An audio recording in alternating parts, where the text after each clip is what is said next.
Hello, everyone, and welcome to the Little East Conference Championship game between UMass Boston and Western Connecticut State. Western Connecticut State, the four-time defending champions, but a rematch of the finals last year and the top two seeds again this year. Should be a thrilling game as we take a look at some of the stats for the teams this year, and they look pretty even across the board except for one noticeable thing. The UMB defense has been truly spectacular this year, allowing just .61 goals per game, and that's really the standout stat there. It is going to be very, very difficult for this WestCon team to get through the defense of UMB. And last time they weren't able to, but it ended up as a 0-0 draw, which was quite a game.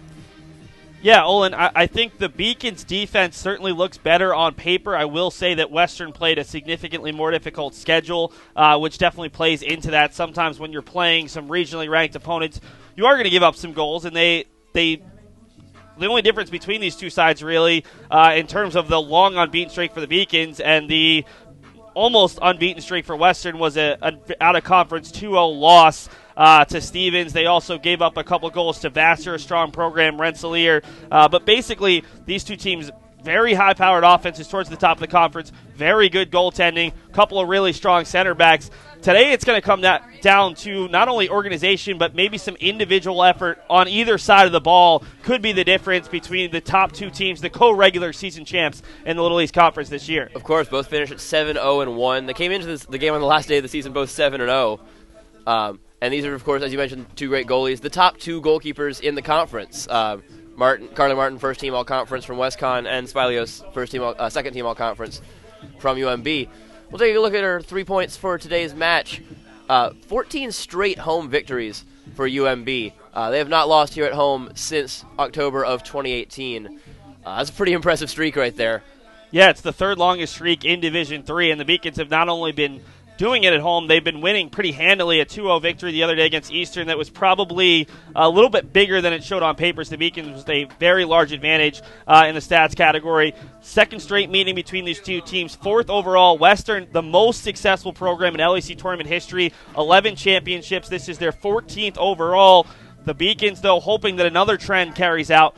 This is the fourth meeting between these two teams. The home team has won in every championship game, and UMass Boston hopes that will happen just like in 2012. And we've got the highlights for you right now. And we'll go to those. We'll be back in a moment.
Your voice was all I heard, that I get what I deserve. So give me reason to prove me wrong, to wash this memory clean. Let the thoughts cross the distance in your eyes. Give me reason to fill this hole, connect. 7, 6, 5, 4, 3, 2, 1.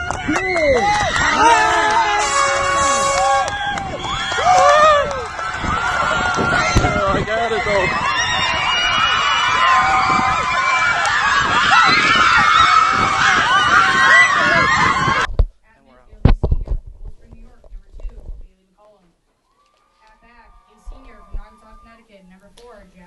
Hello again, everyone, and welcome back. We're going to take a quick look at our player to watch for today's game. Mary Jo Murphy, key part of the team's midfield and offense this year.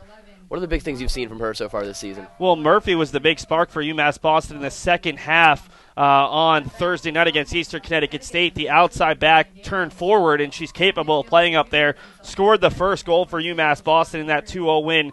She's a player who is very capable as a left back going forward, but even more dangerous when they do move her up, especially in a tight game where the Beacons need a goal. I think she's a player who's very likely to play a factor today if the Beacons are going to be successful offensively.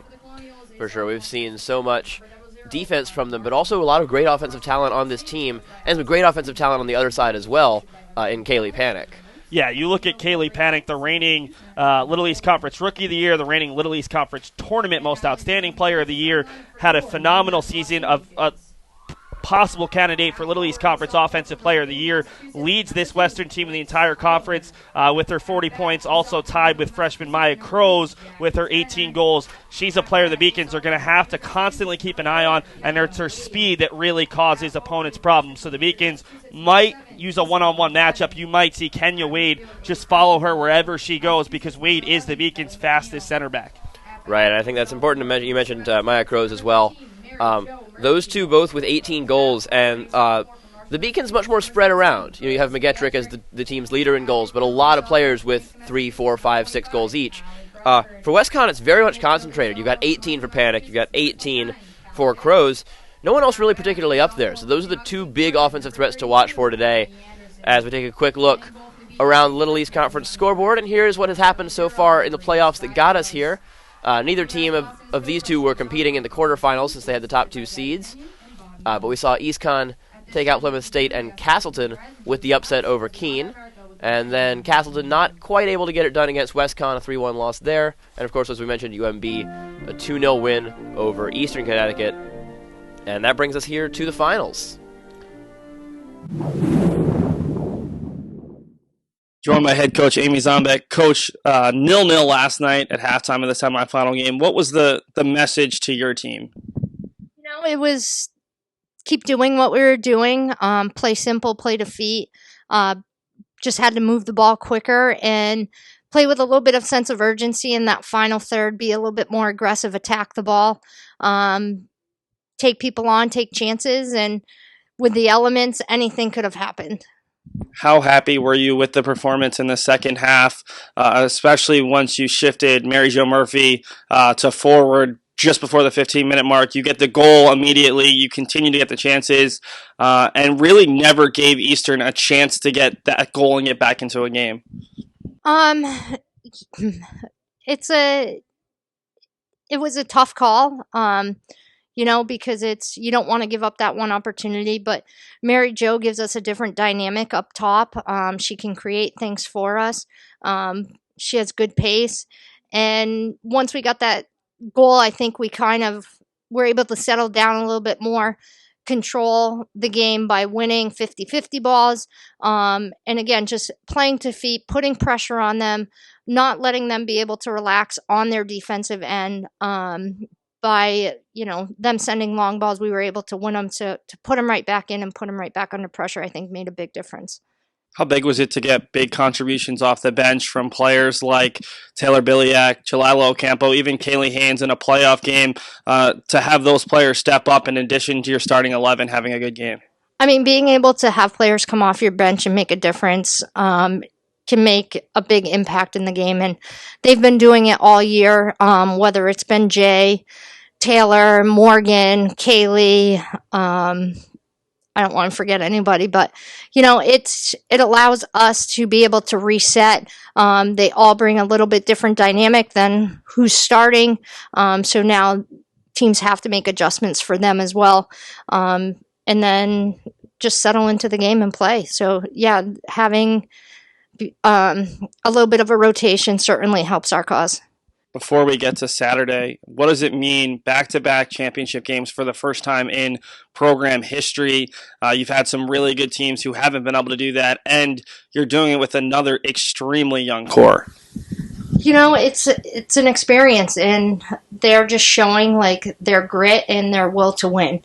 I think for any team to get to back-to-back championships is a difficult task. Now that they're here, can they finish it? You face a very familiar foe in Western Connecticut State. Saw them a week ago. how do you kind of prepare for this game with such a short turnaround between the two games? Is it more about focusing on little things that you can do better, or do you kind of have to re-emphasize their personnel and certain things that you need to do to make sure they don't have a big game? It's really both. We got to focus and, make our defensive adjustments in regards to how we expect them to play. And then can we make the adjustments on what we can do well in order to try and break them down? In that first game, it was very even through the first 90 minutes, and then Western seemed to be the aggressor in overtime, needing a win to earn the regular season title. Do you shift your game plan a little bit, or do you think there will be a shift with the field changing from WestConn's expansively wide pitch to James Cotter Field where it's a little bit more narrow? I think the game, it's a championship game. It's a must win. So both teams are going to come out ready, going to come out fired up. This is the season. This is what both teams have played for all year to get to this point. Neither team's going to want to, get that loss. So I expect it to be a.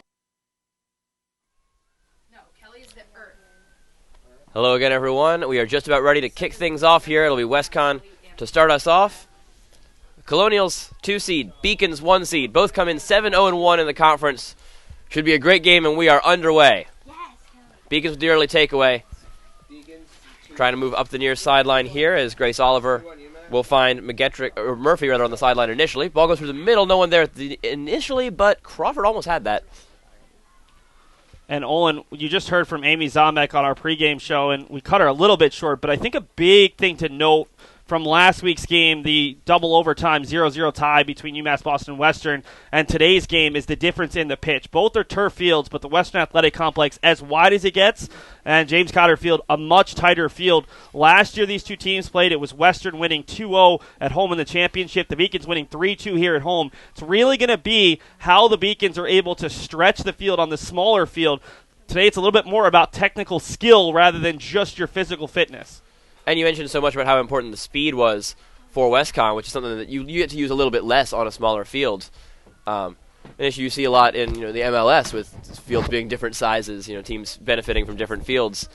So certainly something to watch out for. And another thing to watch out for is the stakes of this game, and not just in the sense of it's a championship game, but last time these two teams played, UMB just needed to tie. And they succeeded. They were able to keep the game tied.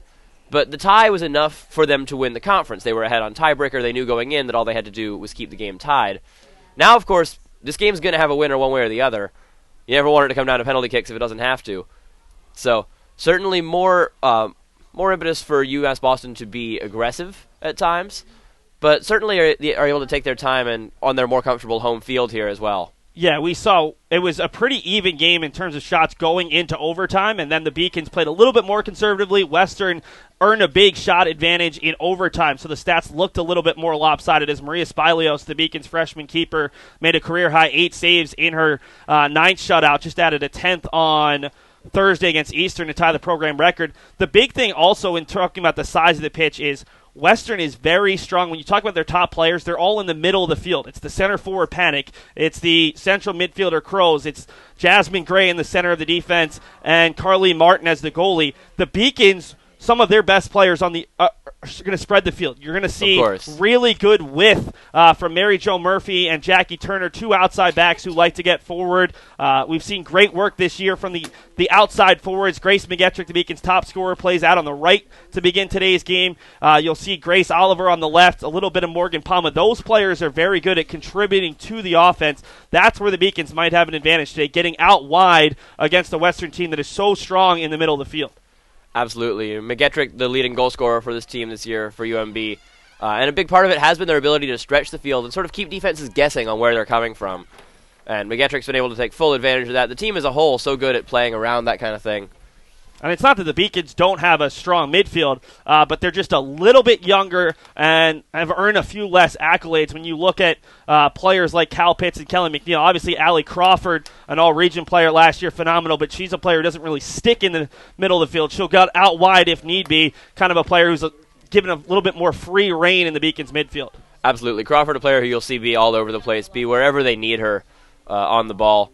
As so far we haven't seen a whole lot turning into any significant chances for either team, as that one was called a foul on UMB, so a long free kick for WestConn. And even though these two teams played a week ago where maybe you'll have less of a feeling out period, I think just the stakes of this game, Western has won 4 in a row. The Beacons were here last year, so maybe not as much about nerves, but just in terms of settling. The other thing is, I've got to talk about the weather. 39 so degrees cold here today. Easily the coldest day of the fall thus far. It's going to be a little bit of a factor, just players staying warm. I think the bench players might need a little bit warmer or a little bit longer to get warm before they're able to get into the game. And any time a player is hit by the ball or takes a hard fall, it's going to hurt a little bit more as well. Absolutely. It is very, very cold out here in Boston today. And even just last week it was much nicer. So definitely a factor, as this one's played into the middle there, but not much doing yet. This one will get cleared past midfield. And that's good work from Isa Andrade, providing pressure on Jasmine Gray and Julia DePalma, and the Beacons able to win the ball back in the attacking half. Yeah, it leads to a turnover. Andrade not quite able to get to it. Here's the ball forward for Oliver. Oliver with a chance. Kicked away and a shot. Somehow saved from the ground from Martin.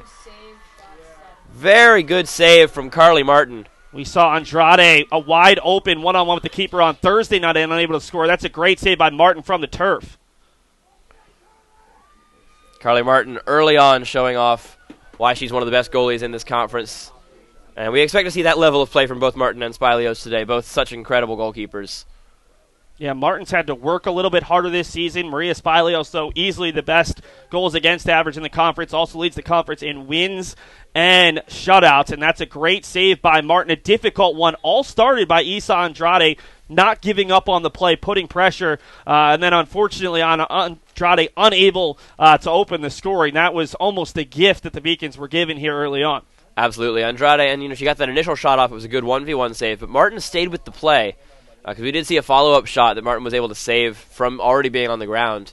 Looked sort of more like a hockey scramble. Yeah, unfortunate. Everyone on the ground in front of the net. Fortunate that Oliver couldn't get up because that ball was loose after the save from Martin, but Oliver still on the ground after her initial shot was stopped. And here we go out wide. Chance for the Beacons on the far side. It's Turner. Turner had the ball poked loose, and that was going to be taken away by Jasmine Gray, and she will clear it out of bounds. So a throw into the Beacons. Pretty far up. We'll see if they try to set up any sort of long throw plays. Looks like they'll just go short for now.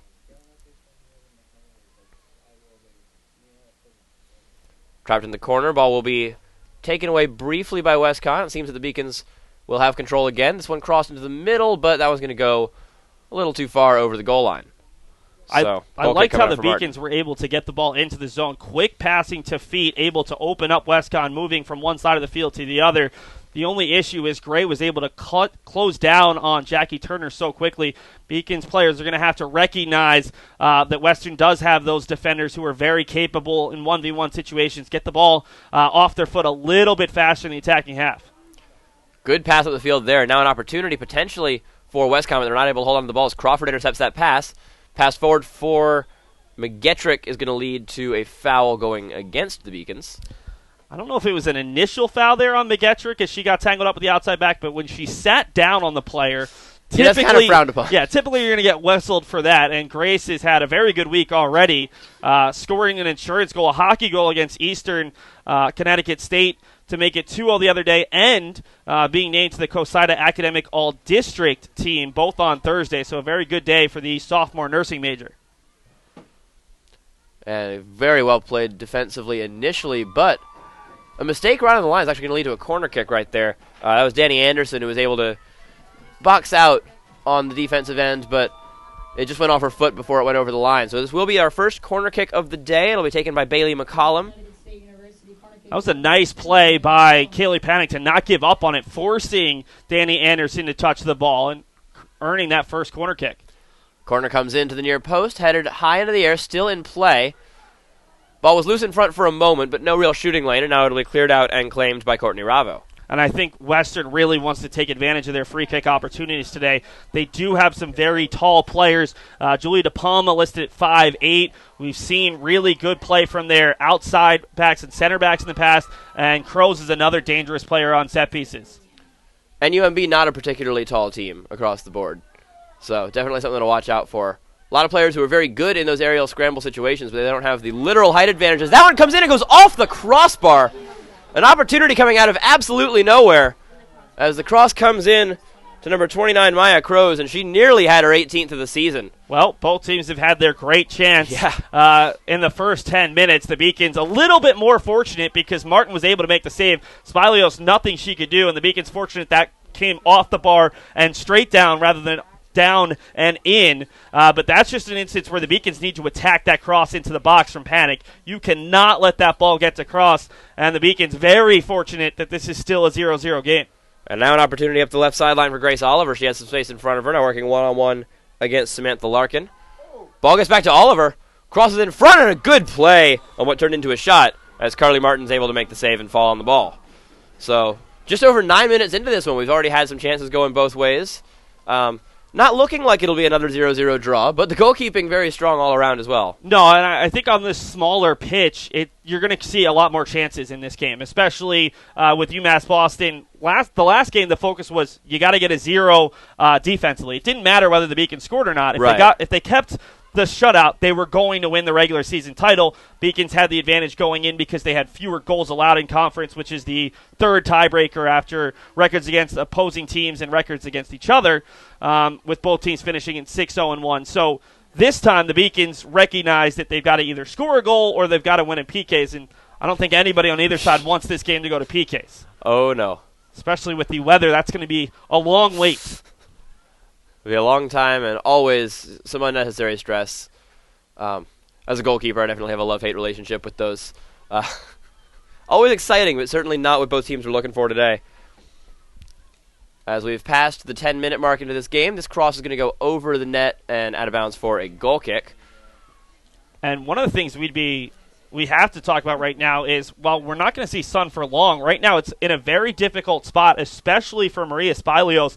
The sun is coming straight across from behind us here in the press box and where you are on the camera, across her goal box. I think that's going to make it difficult for her to see, especially on the corner kicks from the near side. So the sun will be down probably by the end of the first half, but it could be difficult for Spilios to see balls high in the air. They've got some space up here. The pass does not go ahead of Andrade, but she's able to keep it in bounds. Andrade now, a couple of players in front. Played into traffic. Very well played there by McNeil. Opportunity for Oliver in the corner, trying to work with this. A good takeaway, and that one's going to go out of bounds. Well played by Oliver again. It'll be a throw-in, and it'll be taken by Mary Jo Murphy. I like the no call from Jessica Rems. A lot of physicality, but nothing dirty there from either side. Absolutely. Cross deflected off a defender. Ricochets all the way to the center back there, who will clear it towards the sideline. Still not out of the box, and the Beacons will be able to reclaim it just outside of the 18. That one will be kept inbounds by Oliver. Pitts. Oh, loses it. Good interception. Now we go back the other way as Kaylee Panic was able to take it away. Hard collision right there. Still no call, though. Wow. Called a good tackle from Kelly McNeil, so.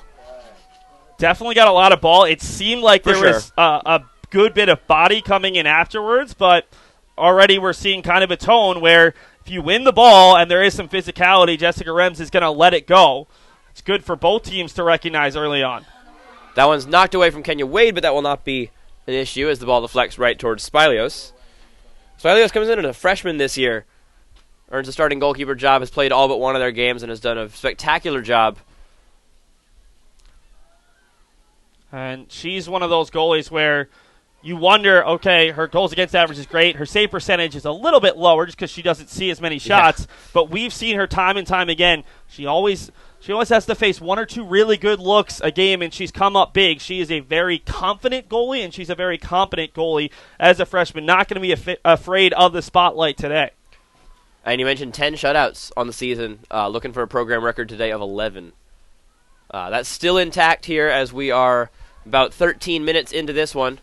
And that one will be played out of bounds, last off the feet of Panic.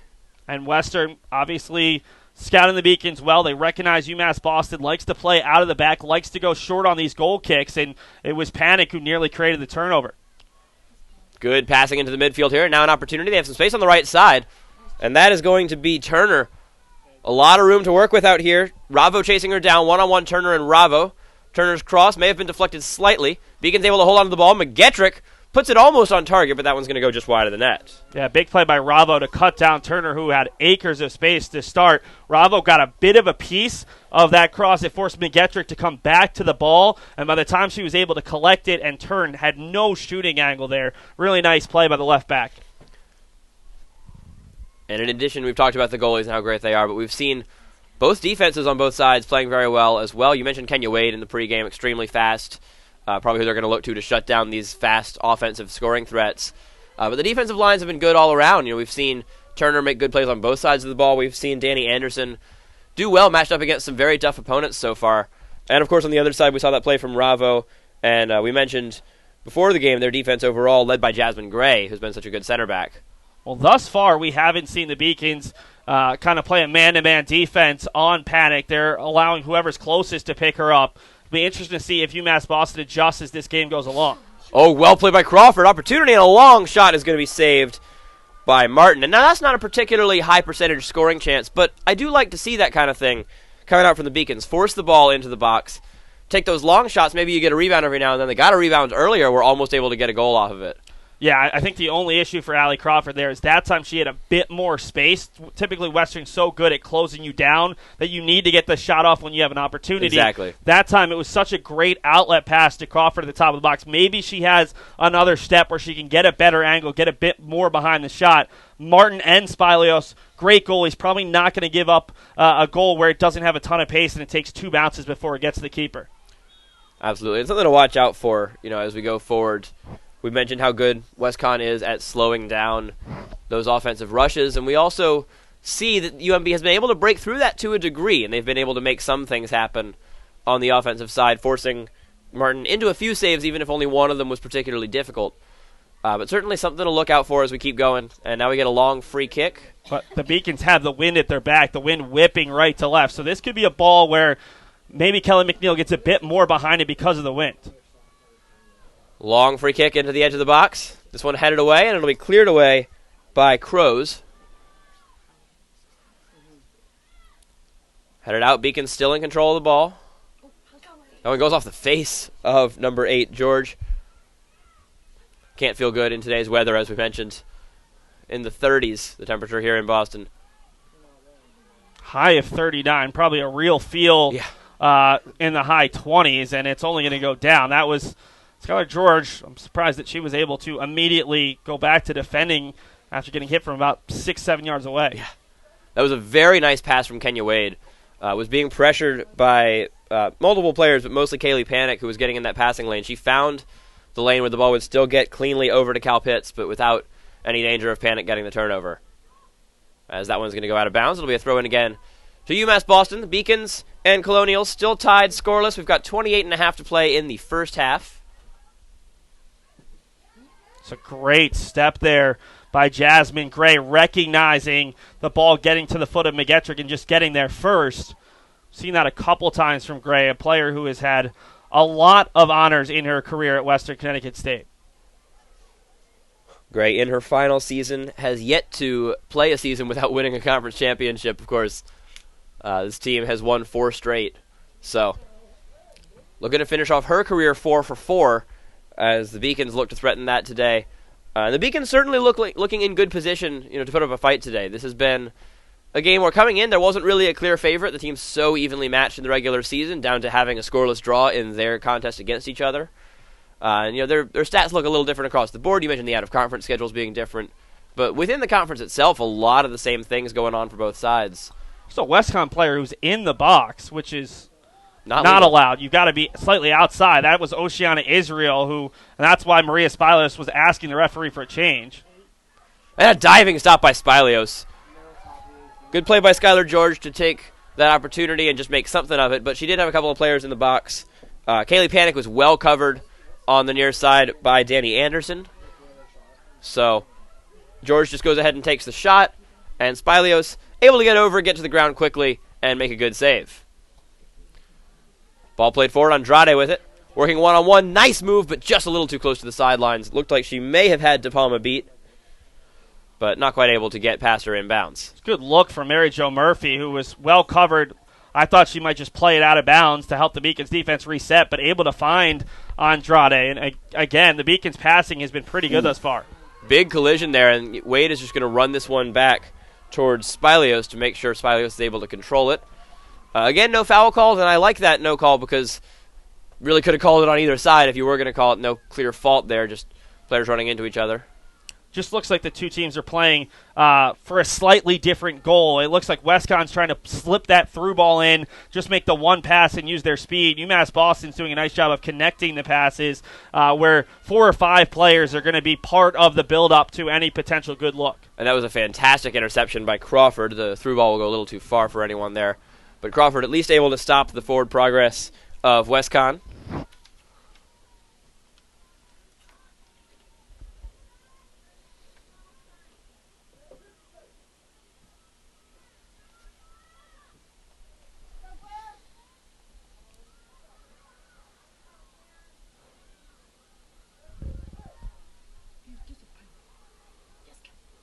And a good interception there as Kelly McNeil is able to take the ball away. Andrade poking it forward, not quite going to get there, and they're going to get a foul called against UMB. So a free kick coming up for WestConn. So it's going to be a difficult game for Isa Andrade. She's going to have to be very patient. These WestConn backs have a little bit of size on her. They're going to try to be physical with her. She's such a technical player, but playing in that center forward position where the Beacons shifted to her to about 5 to 10 games ago, she has to play a little bit more with her back to goal, which is difficult for a smaller player. And right now, she's doing a good job, but you see there, every single time, she's going to get a little push in the back. She's going to get a little shove. WestConn is going to try to rough her up a little bit within the confines of the game just to make her kind of struggle a bit more as the Beacons are going to win this throw-in after it looked like they should have had the last one and shouldn't have had this one. So the referees ended up giving the Beacons the ball back. That works out anyway. Here we go for Andrade, and De Palma's going to take it away. And good positioning. Oh, great takeaway by Skylar George. Took away what looked like it was going to be a good opportunity for UMass Boston. Now this through ball will be taken away by Anderson. Dani Anderson has been in good position so far for a lot of this game, really getting to the right place at the right time, stopping these offensive attacks before they start. Yeah, Anderson has been such a huge addition to this UMass Boston team. The sophomore transfer out of Jacksonville University, terrific center back, can also play in the center of the field as a midfielder. She has been huge. And she's been in that left center back role today. Kenya Wade taking on the right side. Or sometimes they move into this where they only have 3 back. They've sort of been switching in and out with the formation so far today. As that one gets into the middle of the box there, and it's cleared out towards the sideline. Throw in for UMB, deep in enemy territory. We are almost halfway through this first half. Still no score, but definitely some opportunities on both sides. Good pass in there. Now an opportunity for McGettrick, and she's just going to slide that one towards goal, and it'll be caught cleanly by Carly Martin. And ends up with 2 Colonials draped all over her on the turf. A nice job by McGettrick. Not a chance it's probably going to scare Martin, but it does show that McGettrick, while not the fastest player, has the technical skill to open up a little bit of space. And it is always interesting to see that kind of a matchup in soccer, speed versus technique. Both so important, and a lot of these players are going to be, focusing on one over the other, even if they're pretty good all around. And across the board, as we've been talking about, WestConn, a faster team, UMass Boston, a more technical team a lot of the time. So you may have individual exceptions here and there, but that's generally a lot of what we're going to see today is WestConn able to run by UMB, or are the Beacons able to work their way through this WestConn defense systematically and make their offense work in their own way. Well, and a big part of it is it's not that UMass Boston is slow or Absolutely. that WestConn has a lack of technical skill. It's just that it's a little bit more of their forte, and I think we're going to see the Beacons try to bring on a little bit more pace right now. Morgan Palma at the scorers table, one of the Beacons' faster forwards, likely coming on for Grace Oliver, but we'll see the official change as Palma is going to replace Oliver according to our scorers table. So Palma just a bit faster than Oliver and a player who has great technical pace as well. And a good takeaway again. Dani Anderson one-on-one with Panic. And she's won that one-on-one matchup quite a few times today. And, the only time she's really been beat was being forced to give up a corner kick. And that's really as much as they've gotten out of that one-on-one matchup. So with a player like Kaylee Panic, one of the strongest players, maybe the strongest player on offense in this entire conference, Dani Anderson has done a spectacular job playing one-on-one against her a large percentage of the day. Spilios on the goal kick now. take this one towards the sidelines. And I like that, if you're not going to be clearing it all the way up the field, get the ball out wide. That way a turnover is a lot less costly if it does happen, and you're able to start up your attack on the wings if it does. Goal kick up the middle of the field. Very often very dangerous plays. Wade with a good takeaway. Finds Pitts. And some good passing again by UMass Boston. Crawford ends up with the ball now. Looking to the far side. Not quite going to find anyone, but Andrade is there for the takeaway. Andrade. Looking for Palma. Not quite going to find her. Here comes McGettrick. McGettrick gets a shot off at least, but it'll be picked up easily by Martin. So we're seeing a lot of these long shots. And what I like about this is we see, this is with the defenders being at full strength, early on in the game, not being tired yet, able to close down every play. And if UMB is still able to get those shots off, even if they're not the highest percentage looks, certainly looks good for later on in the game. People get more tired, space opens up a bit more, especially on a day this cold. And maybe they're able to get that one good look at the key moment where they need it, because as many chances as we've seen in this game, I think a 1-0 scoreline is very realistic one way or the other. Yeah, the last time these two teams played in Boston in the championship game, it was a 1-0 UMass Boston win. I think a big thing for UMass Boston is continuing to keep that high work rate, force some turnovers in the Western end, and maybe you're able to catch Western a little bit out of position defensively. Good passing once again. This one comes over to Cal Pitts.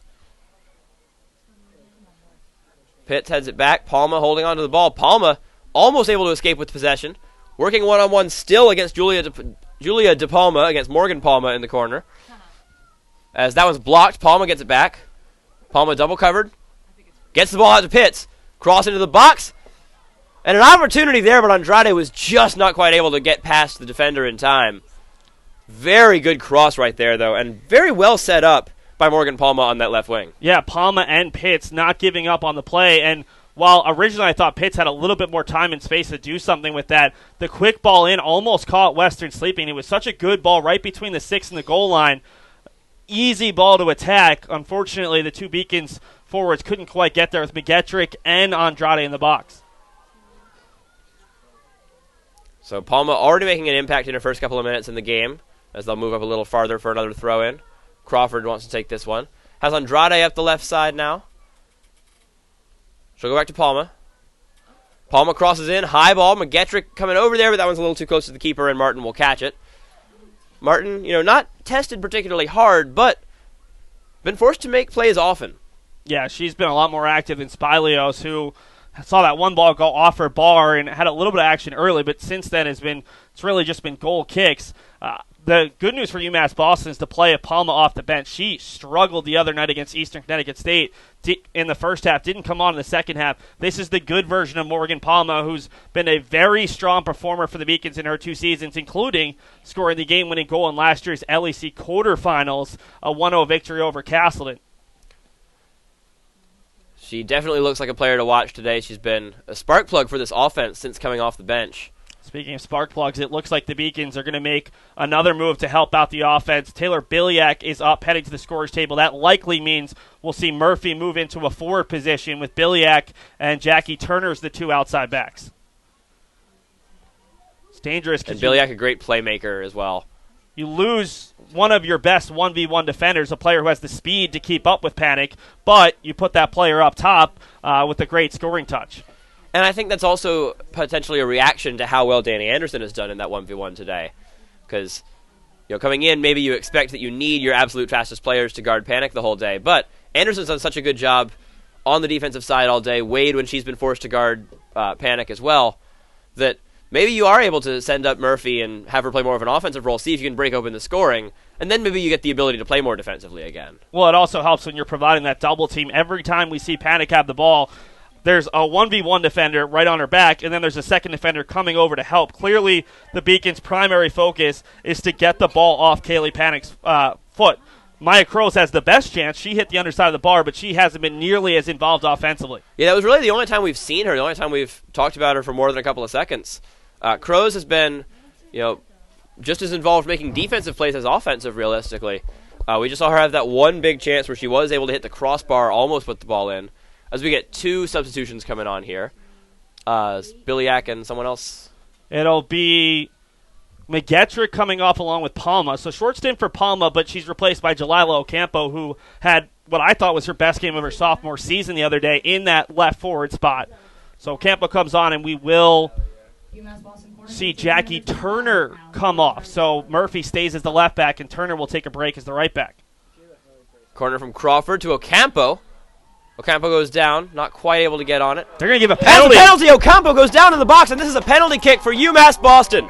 Huge opportunity here as Jalila Ocampo earns a penalty seconds after coming off the bench. Ocampo is a very small player, and she took a hard hit to the back when it looked like she had a chance, and it'll be Dani Anderson to take it. Beacons have not had a penalty kick this season, but they're very confident in Anderson's penalty kick-taking abilities. So here it is, the best chance of the day so far. 16:05 to go, first half. Dani Anderson.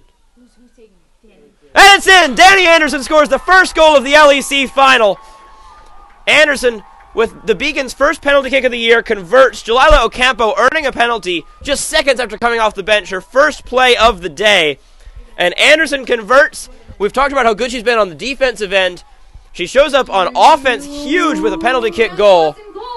And UMB has a 1-0 lead with 16 minutes to go in the first half. That is an unfortunate break if you're Western Connecticut State. That ball tailing away from goal, and Ocampo, the smaller player, was decked by a larger Western Connecticut State player. It's unfortunate because we've had a really good game, but if you're a Beacons fan, you take it. You take the break. We've seen the referee, Jessica Rems, not call a lot, but in that instance... And I think that was a foul. I agree, and I think a lot of times you see referees, especially in the box, especially in a big game with stakes like this, sometimes swallow the whistle. She was right where she was supposed to be at the top of the 18, saw enough contact and blew the whistle, and I give her credit because it's not easy. Absolutely. So we'll see. And I don't think there wasn't a big argument from WestConn. They didn't. Well, Alex Harrison and his staff are furious on the sideline. Not happy, but we didn't see the players. But you didn't see the players going and arguing because I don't think there was really a whole lot you can question about that. A player was clearly tackled. The ball was coming towards her. She had a chance to make a play on the ball, and I think that's the key aspect of it. And I will say, it wasn't just random collision off the ball. It was a player who had a chance to get her head on the ball, maybe make something happen, and she was taken out of the play. And it does look worse, and this is any sport, when you have a smaller player like Ocampo taken out by a much larger defender, it's much more likely to draw a call. So we see the Beacons whistled for a foul. And right now for WestConn, 15 minutes left in this half. They've won 4 straight championships. The big thing is just to settle down.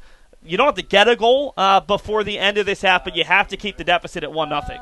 Absolutely. I think if the Beacons take a 2-0 lead, that becomes nearly insurmountable, not even in a literal sense, but just in the mental game of going in at halftime down by 2 would be so significant. But that first goal is, of course, so important. And now you'll be able to take the ball away again. It's crazy because UMass Boston doesn't take a penalty kick all season long. Starts practicing them heavily the last 2 weeks, has their lineup ready to go, and Dani Anderson, who was going to be one of the 5 shooters, we presume, steps up, calmly takes it, probably the most confident she's been all season because of taking all these PKs. And right, you got to be ready for penalty kicks when you go into the playoffs, be ready for those shootouts. Very solid finish. That was a very good penalty kick. Even if Martin was able to guess the right way and dive there, unlikely she would have been able to get to that one. Towards the upper corner, the goalie's left side. Very, very difficult ball to get to, especially for Martin, coming in at 5'5". Not the shortest goalie, but not one of the tallest ones we'll see either. Dani Anderson, we talked about it earlier, is playing so well against Kaylee Panic. That's a dangerous play. That Absolutely. Ball gets to Panic. All she's looking to do is get the quick turn and then head to goal, especially with Murphy out of position. There's only 2 players behind, and Anderson able to win the ball and play it out for a throw-in. Big play from Dani Anderson. And it's been a combination of the physical skill and the confidence today from Anderson. The confidence without going too far as well. Because if you see her make if you see someone make those kind of plays on every ball, eventually they're going to make a mistake. Something's going to go wrong. You're going to analyze something the wrong way. But we saw Anderson earlier stay back when she needed to, box out for a corner kick, that kind of thing. But we also see her make those aggressive plays when she knows that they will work and when she's confident that they will work. So credit to Anderson, who is now on the other side, and she seems to be the one who's following Panic around as much as possible. That one will get called a foul, so we will get a free kick in a dangerous place here for WestConn. Now, this is from the opposite side of the sun was at, and you can pretty much tell the sun is quickly Pretty setting. much set, yeah. But this is a dangerous spot. Look for Oceana Israel to be a prime target, one of the biggest and most physical players on this Western team, and it'll be Kelly McNeil trying to man-mark her. Israel at 5'10", the tallest player on the field right now. Right in front of goal, and Spilios is able to get up there and get her hands on the ball. Beautiful play by Spilios, gets the catch as well. Able to throw it forwards, and this one will go out of bounds near midfield. Ball will go back to Westcon, but they are far away from goal. So a spectacular play by the freshman keeper Spilios, as she looks to keep a shutout intact once again, as Israel not able to hold on to the ball. We have not seen Oceana Israel able to make much of an impact in today's game. I think they rely on getting the ball to her from the sidelines, and the side defenders have been so good. Dangerous play. Yeah, dangerous play from Biliak. And a quick note, the Beacons didn't take Jackie Turner off. They actually moved her into a forward position. Turner, a player who played forward her entire life before coming to college and has only played outside back, but today it's the right back, not the left back, that goes forward when the Beacons make a sub. And the defense all over Bailey McCollum. McCollum is able to escape and get the ball backwards so that they're able to keep it. But Panic, again, well covered. She's able to keep possession, but not able to turn and run with it or anything like that. Yeah, it seems like it's either Wade all over Israel. Anderson or Murphy, who recognizes that whenever she's in the attacking third, it's their responsibility. Again, Panic with the ball, and again double-teamed. Anderson keeping her in check at first. Anderson getting back in front of her and knocking the ball away. Another spectacular defensive play by Dani Anderson. And she's able to keep the ball in bounds and find Ocampo, and it'll eventually go out of bounds for a throw-in. But yet again, Dani Anderson, definitely the MVP of today's game so far. Yeah, even without the penalty kick. Yeah, her defense has been great, as we'll see Western make a tactical change. Oceana Israel comes off, trying to get the number of the player coming on. It's going to be number Brooke 13, Gallagher. Brooke Gallagher, sophomore midfielder.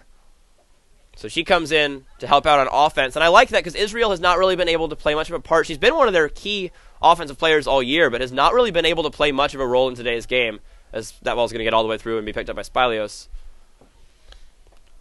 And I think the big advantage for Israel has been her height in a lot of these situations. Against UMB, who are a shorter team across the board, but they haven't really been able to get those crosses in. We only saw the one cross on that free kick that they just got. Spilios was able to jump up and get it. So, really not a lot of opportunities for Oceana Israel to go up and use her height, use her physical ability. And so they take her off. They will go over to Brooke Gallagher. Smaller player, quicker player. We'll see what she's able to do. Kenya Wade knocking that one back out of bounds. Wade has also been good today. The spotlight's been on Anderson for a lot of the game. She's been the one covering Panic. But Kenya Wade has also been very solid. Been forced into some awkward situations. Has not been put under too much stress, though. Has been able to calmly get the ball out of danger multiple times. Yeah, the Beacons back four as five players, because we've seen five different players earn spots. Done a really nice job communicating. That one just redirected towards goal by Skylar George, but no risk there as Maria Spilios is all over that one. So more good defense. They're able to get a shot off a little bit, but that looked like a lot of the early shots we saw from UMB where they were just taking whatever they could get. And it's a good sign on the Westcon offensive side to just get something on goal, make Spilios do something, but still looking very, very good for UMB, as here comes Ocampo, not quite able to run that one down. Yeah, I like the dummy. Unfortunately, the ball hit with just a bit too much pace. UMass Boston, since scoring the goal, haven't been able to really create much offensively. And I think right now the big focus is, yes, you're ahead, but you need to keep the pedal on the metal as this Westcon team has been able to do a little bit more with possession. Obviously haven't been able to put that together in terms of shots and quality chances, but they seem to be picking up their game. That was well played by Cal Pitts there, keeping the ball out of danger. UMB's passing has not broken down. They've still been very solid. Not able to get forward as often until just now, but there's a cross into the box, and that'll go over the line for a goal kick. No, it's going to be a corner deflected off of Courtney Ravo, the left back, and now we'll see, I think it's the second corner of the day for UMass Boston. That first one led to a penalty kick, and we'll see. It's going to be Ocampo again, the player who is a little bit further away from goal. Cal Pitts is really the target player for UMass Boston. And it is number 12, Julia De Palma, who will be covering Ocampo. Huge height differential there, 5'8" versus 5 foot. Pitts with the header, and it's in! You mentioned Cal Pitts, the one to look out for on the corner kicks. She finds the back of the net, Nothing that Carly Martin could do about it, and UMass Boston leads 2-0. I've never seen a player who likes using her head more than Cal Pitts, and that was a perfectly placed header outside the 6-yard box, maybe as far as 10 to 12 yards out. Nothing Carly Martin could do because she was screened by so much traffic. Perfectly placed inside that far post, and this is a really, really bad turn of events for Western. Going down 1-0 was one thing. Going down 2-0 makes it a lot more difficult, even with the offensive firepower that they have. So in the 37th minute, UMB is able to double their lead. We now have a 2-0 scoreline as UMB is just over 45 minutes away from their second all-time LEC championship. Their defense has looked so good today. Their offense has set up a couple of chances, taken those opportunities when they've showed up. And here we go with under 8 minutes to go in the first half. And you've got to give Allie Crawford a lot of credit for her service.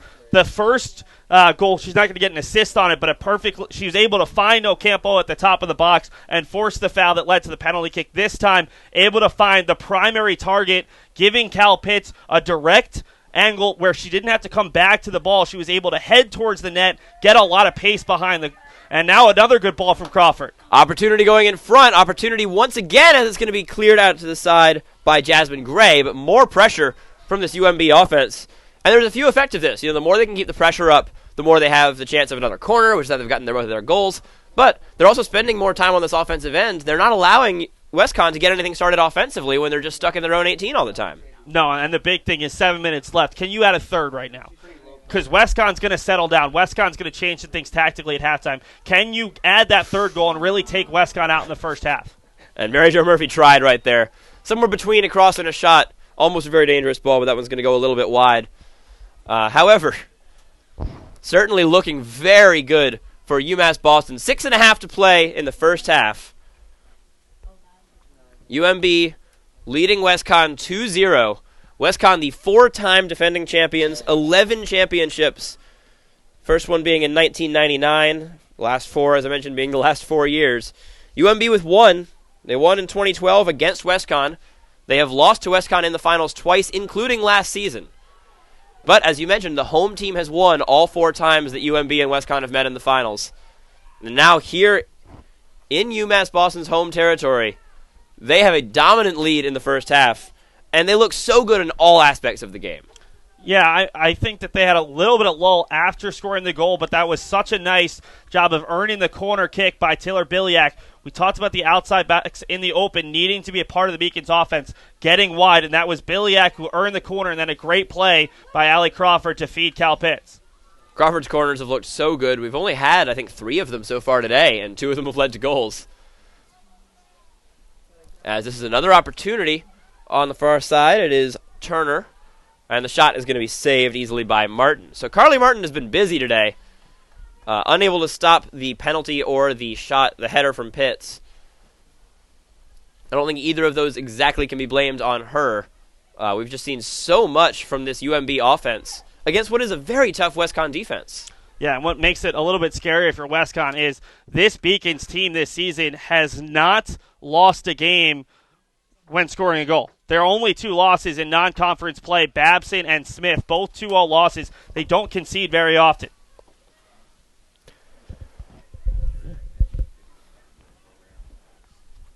And, of course, even in the game between these 2 teams, it was the tie that was scoreless. They did not allow a goal there. They've allowed so few goals all season. You look through their games, they've played 21 games, and they've got 10 shutouts.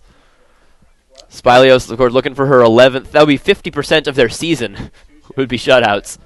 Got an offside call against UMass Boston, a delayed call where the head ref did not see it, and the AR screaming, trying to get her attention. So the ball in the box now.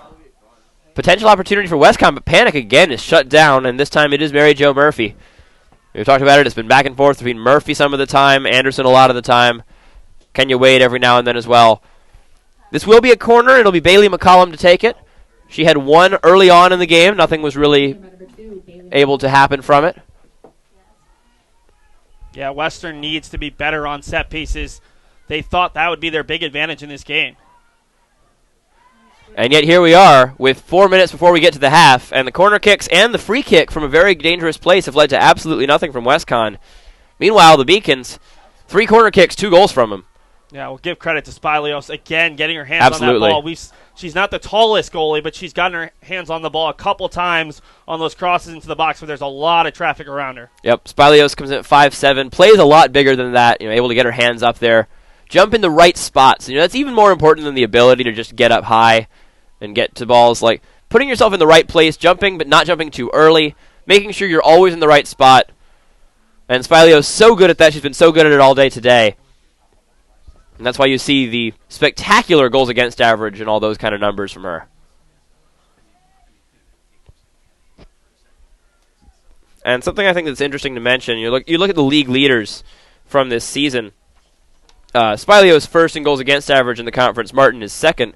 But if you look at the saves leaderboard, Martin is fifth, and Spilios isn't even in the top 5. These are 2 teams that have not allowed a lot of offensive opportunities this year, but now they're running into their equals, more or less. Another team, one of the few teams that's able to set up these offensive chances as the corner comes in, and Spilios able to take it before going down. Yeah, a Western player went down, a little bit of contact in the box. I didn't see who it was for UMass Boston. And then she actually took out another Western player who took out Spilios.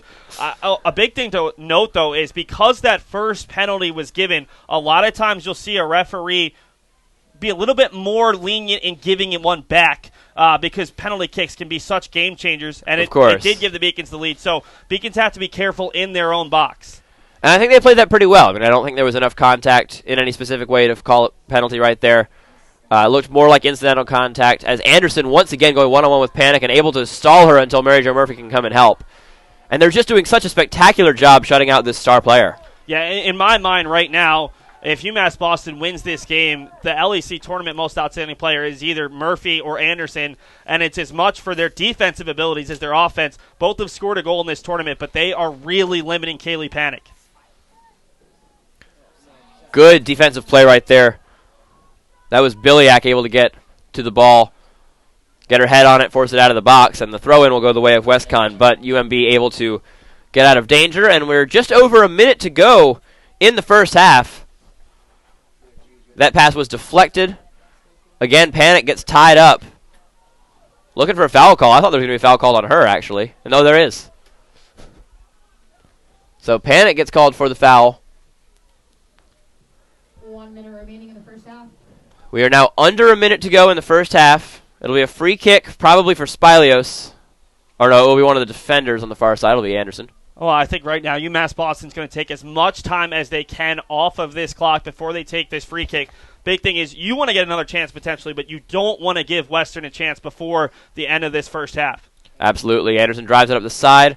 Collision there, and that'll be another free kick. And now you can push numbers forward a little bit more. Absolutely. That ball just inside midfield. That was well played by Kelly McNeil, getting her back to the defender, getting in front of the ball, controlling it well, and able to earn the free kick off of that. Now, 24 seconds to go. You can set this up for an opportunity with no chance of a counterattack. Amy Zombek telling Dani Anderson, wait a second, let's make sure the clock runs down. Anderson up the sideline. That was going to be lost out of bounds, but again, no harm done since they were able to run so much time off. We're down to 10 seconds. WestConn, we'll see if they go for anything, but I really don't think they have time. Good header away, and Crawford will clear it. And that is it for the first half. So, through 45 minutes, it has been a back-and-forth game early, but UMB controlling the pace of the game, getting the first goal on the corner kick, and then getting another one. Goal from Cal Pitts on the corner kick again. And here we are at the 2-0 scoreline at the half. Yeah, I don't think that Amy Zombek could be any more happy with the results of this first half. Not only to be up 2-0, but with the way her defense has limited Western. Bad first chance given up. Maya Crow's unfortunate not to score on the ball that went off the underside of the bar. But since then, Western has really struggled, haven't been able to put a lot of shots on goal. The first goal, you can question, was it a foul or not? It was definitely contact in the box. Looked like a foul to me. Yeah. No, I'm just going to say, we're not trying to be Beacons tinted here. The second goal, an absolute beaut off a set piece, and the Beacons certainly the better team going forward here.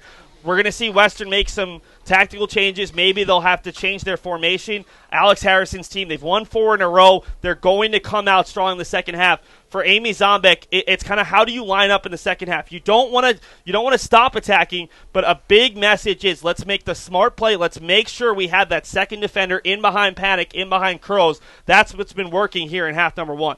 Absolutely. I'd love to see the Beacons keep with what they're doing. And on the WestConn side, it would be good to see them switch things up on the forward side of things.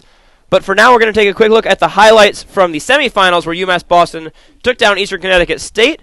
We'll be back with you in just a moment.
If you wanna be my lover, you gotta get with my friends. Make it last forever. Friendship never ends. If you wanna be my lover, you have got to give. Taking is too easy, but that's the way it is. So here's your story from A to Z. You wanna get with me, you gotta listen carefully. We got M in the place who likes it in your face. You got G like MC, who likes it on a easy B, who doesn't come for free. She's the real lady. And as for me, how you'll say, stop your body down and wine it all around. Stop your body down and wine it all around. If you wanna be my lover, you gotta get with my friends. Make it last forever.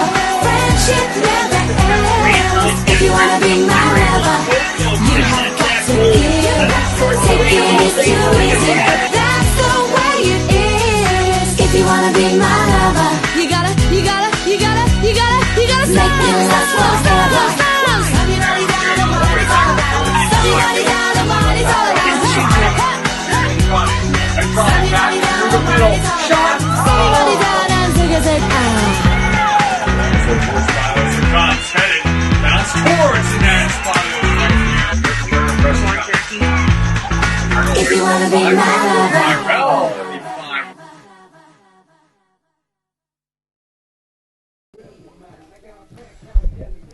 Hello, everyone, and welcome back. Olin Hayes here with you at halftime as we take a look at some of the stats from the game so far, and they are very strongly in the favor of the Beacons. We see actually only 2 corner kicks for the Beacons, both resulting in goals, but 10 shots on goal altogether, really putting the pressure on Carly Martin. Meanwhile, 3 saves for Spilios on the 3 shots from Westcon that have been on target. And physical game, quite a few fouls on each side, but only a couple in any sort of dangerous positions. Of course, the one big one was the penalty kick.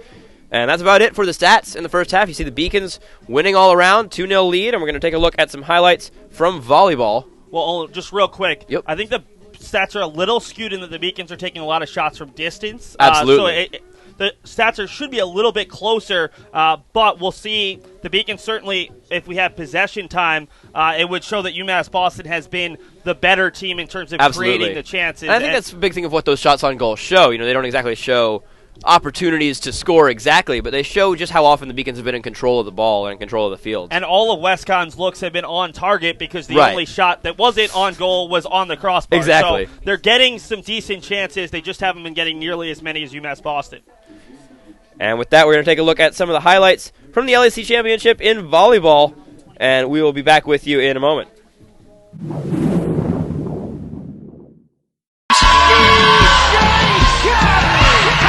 Commence. Short set in the middle, and it catches the back line there. Commence. Nice set up in the middle, but it'll go long.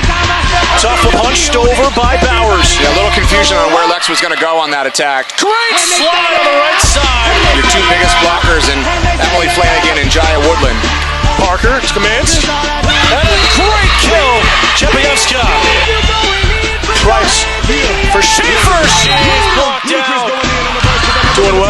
outside. And an ace and a miscommunication by match. Birch serving. Panthers going over to Bowers, and it's off of Parker and over the net. What a big swing. Sometimes being in the right spot is better than being good. Parker's both, but she got a little bit of lucky on that ball, I think. Fantastic defense, both sides. Riley continues. Kiyose from deep, and it's going to be a kill off the hands of Flanagan. Yeah, I wanted to get to a one-point game and then take the timeout. Give yourself a couple opportunities to win. That's exactly what they do on the set. Chardy on the serve to start the second set. As this one will... SEC Coach Forge burn an early timeout just to get things under control before this set starts to slip away. We just make a couple minor adjustments and we're fine. And an ace here of your camera. Clearly broke the blame with her hand. Big a swing though. Good reach from Alicia Flanagan. A great cover by Flanagan there. Emily Flanagan's blocked down by Doyle. Nobody plays well like that.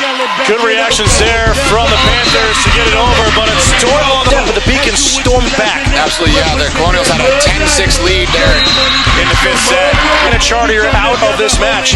And the Beacons just have been attacking her left and right. Yeah, you called it right there. The center attack again, and both teams trying to really work well. The second touches as a big kill for UMass. What a great up by Flanagan. Got the crowd up. It's going to the bench. Panther shot clear away. Price back set Rogers with that left-handed swing, and it's blocked down. Good reflexes defensively by both sides. This one blocked down, and a point to UMass. She controls the ball, doesn't go flying. Kind of actually ended up being a really nice pass. And it's going to be help with a net. Opportunities, and as a setter, that's all you're hoping for. You give your hitter a chance to swing against just a single block.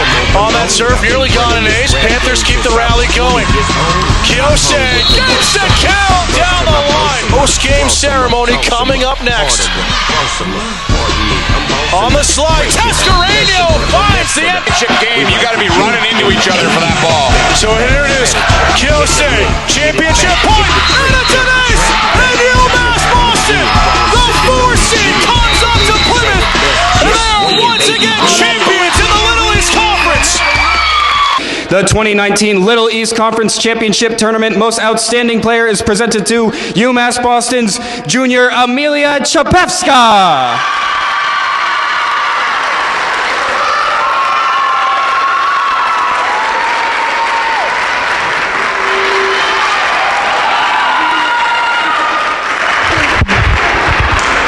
At this time, we invite the captains from UMass Boston to come forward to accept the 2019 Little East Conference Championship Trophy.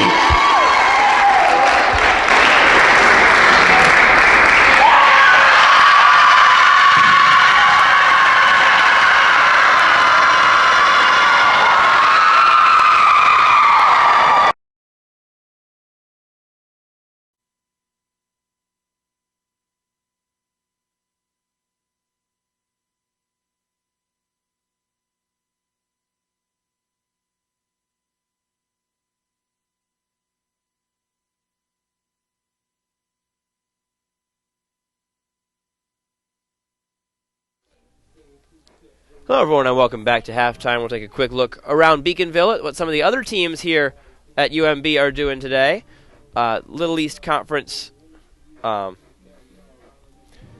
we see women's basketball up 20. I was getting an update on the score here. They've gone farther ahead of Thomas College, 32-20.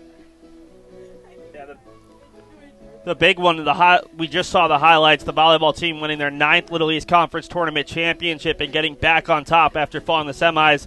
Women's basketball, their season opener, they're up in Maine. The men's hockey team, it was 2-1 after 1 against the Quebec CGEP League All-Stars. And the women's ice hockey team lost last night to Norwich, looking for their first New England Hockey Conference victory tonight down in Rhode Island. And we'll take a quick look at the Little East Conference scoreboard, and this is what has happened so far in the playoffs, how we got here. So in the quarterfinals, neither of these two teams taking part. Eastern Connecticut State with a 1-0 win over Plymouth, and Castleton getting the upset 4-2 over Keene. Moving on to the semifinals, Castleton, the 6th seed, falls to West Conn 3-1. UMass Boston taking out East Conn right here on their home turf 2-0. And that's how we've ended up where we are here in the finals. Halfway through, it is 2-0 in favor of the Beacons. We'll be back for the last 45 minutes in just a bit. But first, we're going to take a look at some highlights of the UMB women's hockey team taking on Norwich.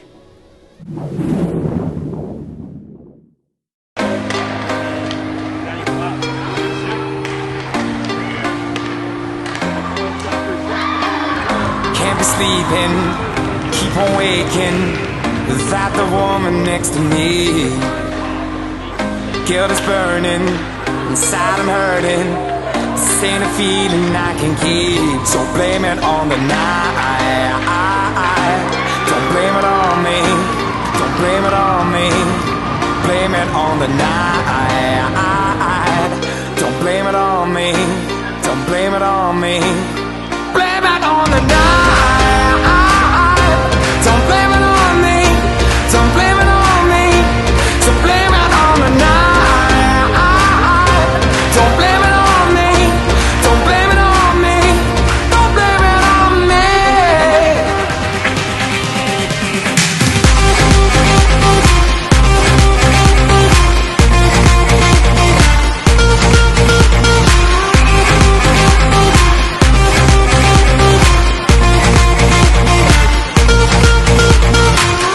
Can't you see it? I was manipulated. I had too little through the door. Oh, I had no choice in this. I was the friend she missed. She needed mental talk, so blame it on the night. Don't blame it on me, don't blame it on me. Blame it on the night. Don't blame it on me, don't blame it on me. Blame it on the night. Don't blame it on me, don't blame it on me. So blame it on the night. Don't blame it on me, don't blame it on me. Don't blame it on me.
If Haley needs to zoom out or zoom in more, you got to talk to her. Hello, everyone, and welcome back to the LEC final between UMass Boston and Western Connecticut State. I'm Olin Hayes here with Seth Orensky. It was a great first half. 2-0 so far in favor of UMass Boston. A penalty kick converted by Dani Anderson, and then the corner kick leading to a header from Cal Pitts. And right off the kickoff, the ball immediately moving forward, and it'll be picked up by Carly Martin. Yeah, the Beacons trying to catch Conn, maybe napping a little bit or just trying to get that quick strike. It's interesting. It seems like the wind is Sounds like a handball. Whipping a little bit harder here to start the second half. Yeah, and it has not gotten any warmer down there. Temperature down to 37 degrees, wind chill certainly much lower than that. It's a great tackle to win the ball off the foot of Crawford, and Western has a little bit of space right now with a couple Beacons behind the ball. They had a lot of space in the middle if they wanted to put the ball in the middle of the field, but they seemed committed to getting the ball outside. They had Maya Crows all alone in the middle of the field, able to work the ball up from there, but they choose to keep going up the sideline, and UMB able to defend it pretty well. Yeah, I think we're going to see Western have to push a few more bodies forward here. Maybe not at the beginning of the half, as we'll see an early corner kick for the Colonials, but certainly as this game goes along, you can trail by a goal late and feel confident. Trailing by 2, you've got to get a goal at least before the final 10 minutes. Absolutely. I think, the later this goes with a 2-0 scoreline, just becomes incredibly difficult mentally to keep going and really believe that you can win. And as soon as you don't believe that you can win, you are no longer going to win. As we see a great defensive play there by Andrade. Even the offensive player is able to come back and make some great defensive plays so far in today's game as a couple of players collide and go down. That one will be a foul going against UMB, so free kick coming up for Conn from a bit outside the box. Yeah, I love that from Isa Andrade. Western tried to go short, maybe fool the Beacons, and it was Andrade closing down another talented offensive freshman, Maya Crows. It's huge for a team like UMass Boston to have everybody defending. You're a much better team when you have 10 players who are willing to come back and help out the goal, and that was a nice play from Andrade. This is a set piece in a good spot. Well defended initially, and the ball's going to be cleared out by McNeil.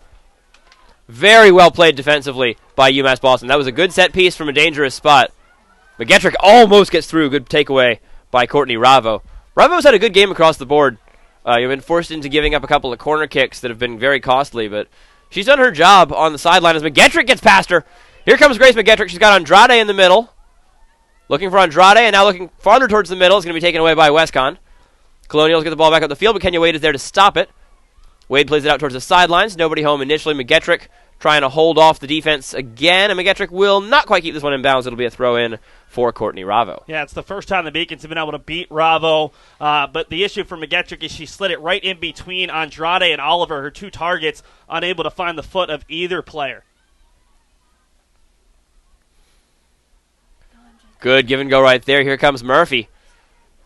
Murphy looking for Andrade a little too far forward, a little ambitious there as Jasmine Gray is able to poke that one away pretty easily. But UMB will hold on to the ball. It'll be a throw-in on the far sideline.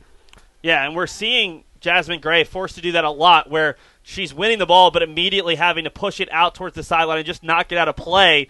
Beacons are keeping bodies forward, not giving up on the play a lot in the defensive half. And a long shot, ambitious attempt there from Kelly McNeil. That one's not going to test Carly Martin, and instead it'll go out for a goal kick. Martin does not take the goal kicks. It's one of the defenders. McNeil's one of the players, I think, who's had one of the better games on either side. Freshman has really stepped up, has done a nice job of winning balls in the midfield. It's been a physical force for UMass Boston today. And it's been the younger players across the board. I mean, this is a fairly young team in general, but we've really seen the freshmen and sophomores step up today. Spilios, the freshman goalkeeper. Goals scored by sophomore Dani Anderson, sophomore Cal Pitts.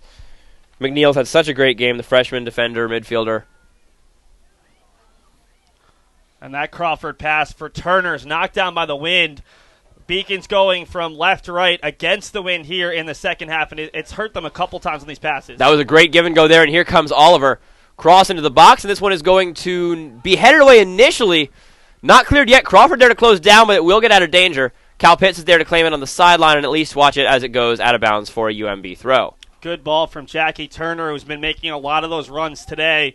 Really like what I've seen from UMass Boston's outside backs, whether it be Murphy or Biliak or Turner. They've been very active offensively. And right now for Western, 5 minutes in, came out strong, but they've been struggling over the last 2 minutes to really retain possession. Haven't seen enough of a change from this team, as that's a big foul. Yep. Looks like it was Allie Crawford who got taken out that time. That's going to be a clear foul and a free kick going the way of UMB. Not in the danger range for scoring, but certainly a good position for them to set something up offensively. Send a few people forward while still keeping their defensive line back. And look for Murphy to creep up and see if she can get a little bit of space on that far side. Looks like Skylar George is not going to let her do that, so the ball will come into the middle. Headed away. And closing down on it is Samantha Larkin. Oliver was in an offside position when the ball was played, tried to touch up and come across, but it's not hockey.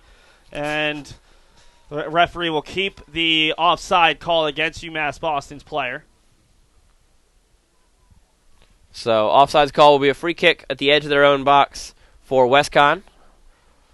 And they've got to get something started. You mentioned how important it is for them to get one goal back early.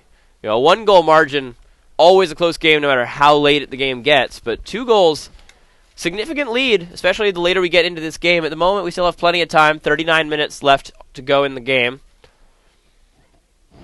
But at this point, West Conn needs 2 just to send it to overtime, as that one is going to be a foul against, either a foul against West Conn or a goal kick. I think it's going to go out for a goal kick. It's going to be called a goal kick. So same effect, really. Would have been around the same area. And this is going to be even tougher for UMass Boston with the win in their face.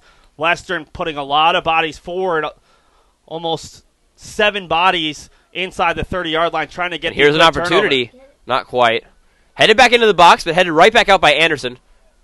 Going down on the play is Pitts, and she draws the foul, as that one splits the uprights above the goal. Yeah, pretty clear foul there on Lillian Daniels, who went right into the back of Cal Pitts. The Beacons have done a nice job of shielding the Colonials off the ball and making sure that if they're going to win it, they're going to win it through the body rather than getting a foot on it and going around UMass Boston defenders. Absolutely, and I think that's also doing very well, taking advantage of the way the referee is calling the game. She's been very clear that if you get the ball first, it's not a foul, regardless of what happens after, as long as it's not too egregious. But she will call it if you run through the player. That's how UMB has been able to get the penalty kick, been able to get multiple free kicks, both in dangerous offensive locations and just to alleviate pressure and get the ball away from their own defensive end. So something important to look out for, and that's something specific that I think UMB has done far better than West Conn today. Turner is called for the foul this time on Daniels.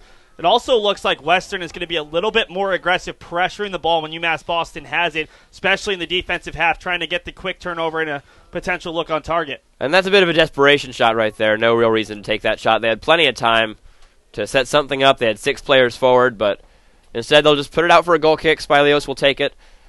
And the one thing Spilios has not really done is clear the ball far away. Looks like they'll go over to Dani Anderson for this goal kick, actually.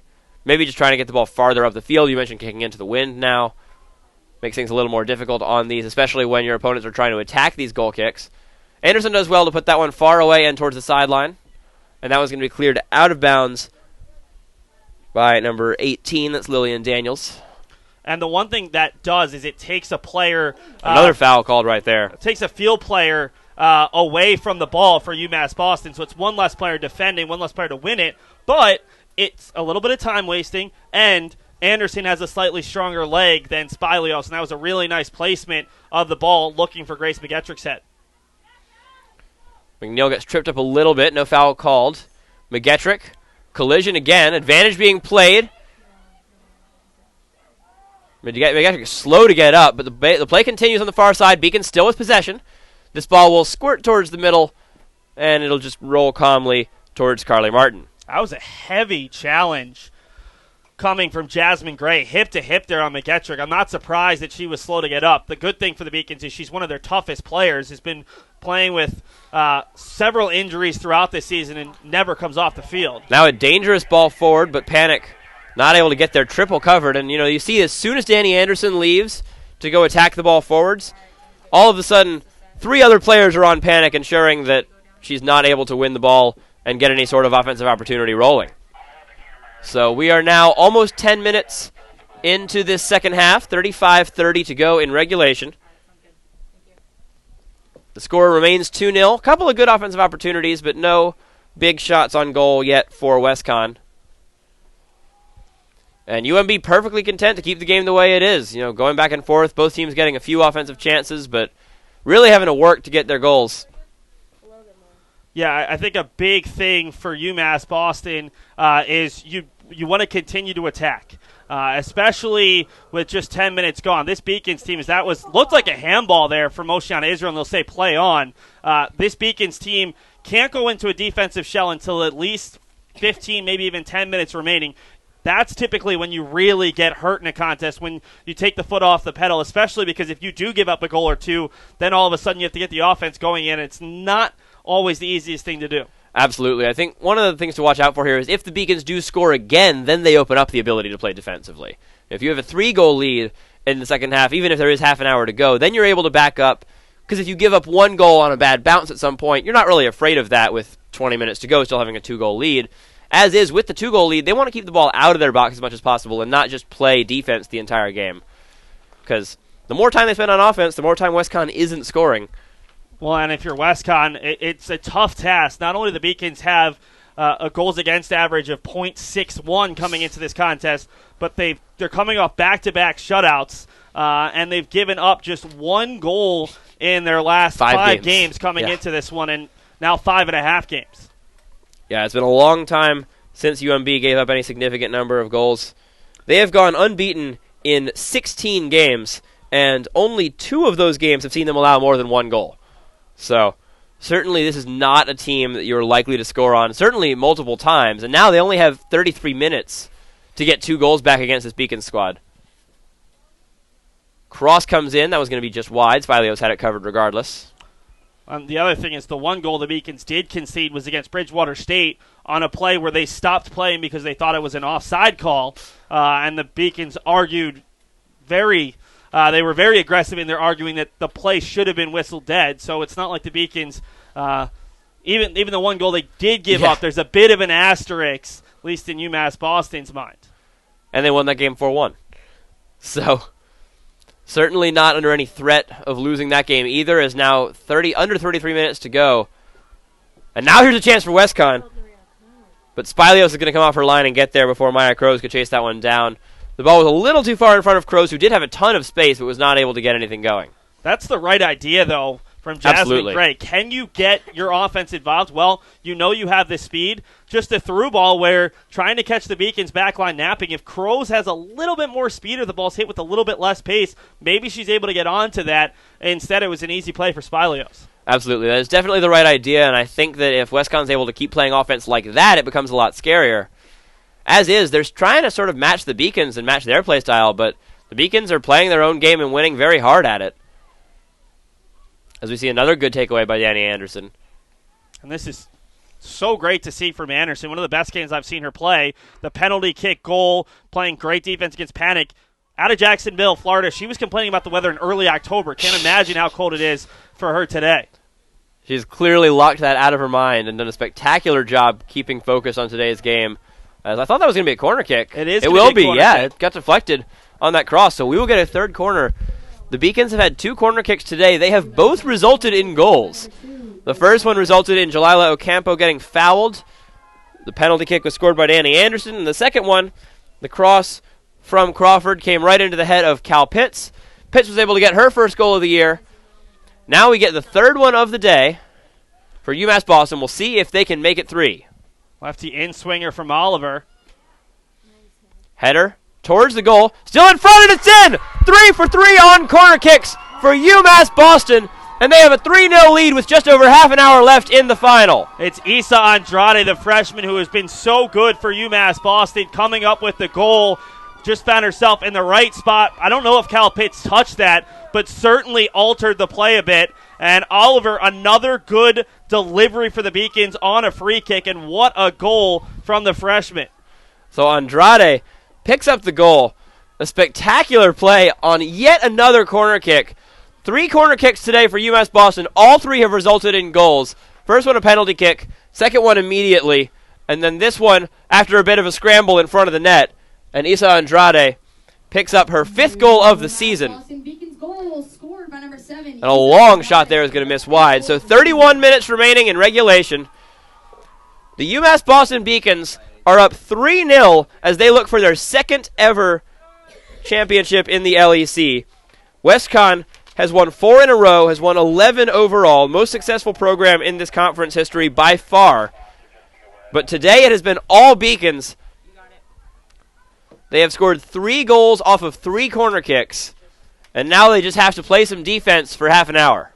Yeah, and to put this in perspective, Western's only allowed 3 goals once all season. That came on the 11th of September against a very good Vassar College program. This Beacons team, though, so impressive that they have 3 goals. The 3 goals is not the surprise. It's 3 goals off set pieces. UMass Boston has been terrific on corner strain. They've done it in 3 different ways. Absolutely. You've got the penalty kick drawn, you've got the header goal by Pitts, and then Isa Andrade boxing out, getting some help from Pitts, who at least kept the play alive, and Andrade a nice finish. Nothing Martin could have done on any of the 3 goals. And that's exactly what you have to do against a goalie of this level. You don't want to just rely on a mistake, think eventually they'll break down, because they probably won't. Martin has not broken down often this year, neither has Spilios. And that's the key coming into this game. You got to get those opportunities that are so good that the goalie can't do anything about it. Going to get an offside on UMass flag. Boston. This Western team, 4-time champs of the Little East Conference. You go back through the last 4 LEC championship games, a 1-0 win in overtime over Keene back in 2015, a 2-1 win over Eastern on the road in the 2016 championship. 2017, another 2-1 double overtime win this year over Eastern on the road. And then last year, 2-0. They've given up 2 goals in the last 4 championship games. This one, they've given up 3, and we're only 2/3 of the way through this contest. It has been a spectacular display of talent from UMass Boston. And so many different players getting involved in the plays. So many different people involved in each one. It was Crawford on the first 2 corner kicks. This one was from Oliver. We saw 3 different goal scorers, of course, plus Ocampo was the one who drew the foul for the penalty. Yeah. So Dani Anderson with the first goal, Cal Pitts with the second. Now Andrade joins the two of them. Thank you. And it's 3-0 with 28.5 to play. And if you had told head coach Amy Zombek that her team would be winning 3-0 in the championship game and asked her who scored, she probably would have said Grace McGettrick, maybe Allie Crawford, maybe Mary Jo Murphy, Grace Oliver, Morgan Palma. The fact that you have a defender, a midfielder, and a freshman forward who have scored the 3 goals, it shows the depth of this Beacons team. That has been their strength the last 2 seasons, and it's really showing off here at home. And that's something that we mentioned this talking in the pregame about the stats. League-leading goal scorer Kaylee Panic tied with her teammate Maya Crows. Both have 18 goals. As we go the other way, Beacons on the offensive side. But they have been able to get their goals from so many different sources, and now here's a chance for another one. Ocampo has some room in front, and the offsides flag will go up. Yeah, Jalila just missed time to run a little bit. Stutter step, thought she was onside, but the AR on the near side calling it. Just got to be patient. You know that Allie Crawford's going to be unselfish. She's going to try to slip you the pass. Have to really wait on your run there. And that's unfortunate because as great as the 3-0 lead is, and as good as this Beacons defense is, any kind of extra offense, any extra goals here are just going to make you a little bit more comfortable and more confident, because I can tell you, Amy Zombek on the Beacons sideline, the Beacons coaching staff, they are not sold that this game is over right now. They know the strength of this Western team. And then, again, this is a 4-time defending champ. They're going to play with a lot of pride. These seniors for Western have never lost in an LEC championship game, as we've got a stoppage, and I think we're going to get our first card of the game. So that was a foul, a hard foul there. We get a stoppage in play, and I think we get a yellow card. What was the number? It's going to be Western Number Connecticut 2, Bailey McCullum. Yeah, and the yellow card has officially been issued. So the yellow card comes out for Bailey McCullum. That is our first booking of the day. So McCullum will have to be careful. She's been an important part of this midfield. And she's their go-to corner kick taker in this contest. Absolutely. And she's taken some good ones. They haven't been able to score off them yet, of course, but she's put in some good balls into the box. So certainly a player they want to keep out there on the field. And corner kicks may become very important for them. With 27 minutes to go, they may not get a whole lot of opportunities, so making the best of any opportunity, like a corner of some sort. That should be a foul. And I thought that should have gone the other way. It looked like the WestConn player jumped onto a Beacons player and fell down, but it will go against the Beacons. Again, Cal Pitts doing what she loves to do, going up for a header there, unable to win it. Now we've got a stoppage as WestConn went early there. And the referee, Jessica Rems, not particularly happy with how this play is operated from WestConn. So she'll force them to go back. They'll try again. Julia DePalma to take the free kick. Now we have a conversation with the AR on the far side and the referee. I think they're just checking the clock. Ah, okay. I don't think the clock ever ran there. I can look over at our clock never moves, so they're not going to have to readjust it. Typically when you have a play start and then stop, you're worried about a few seconds coming off.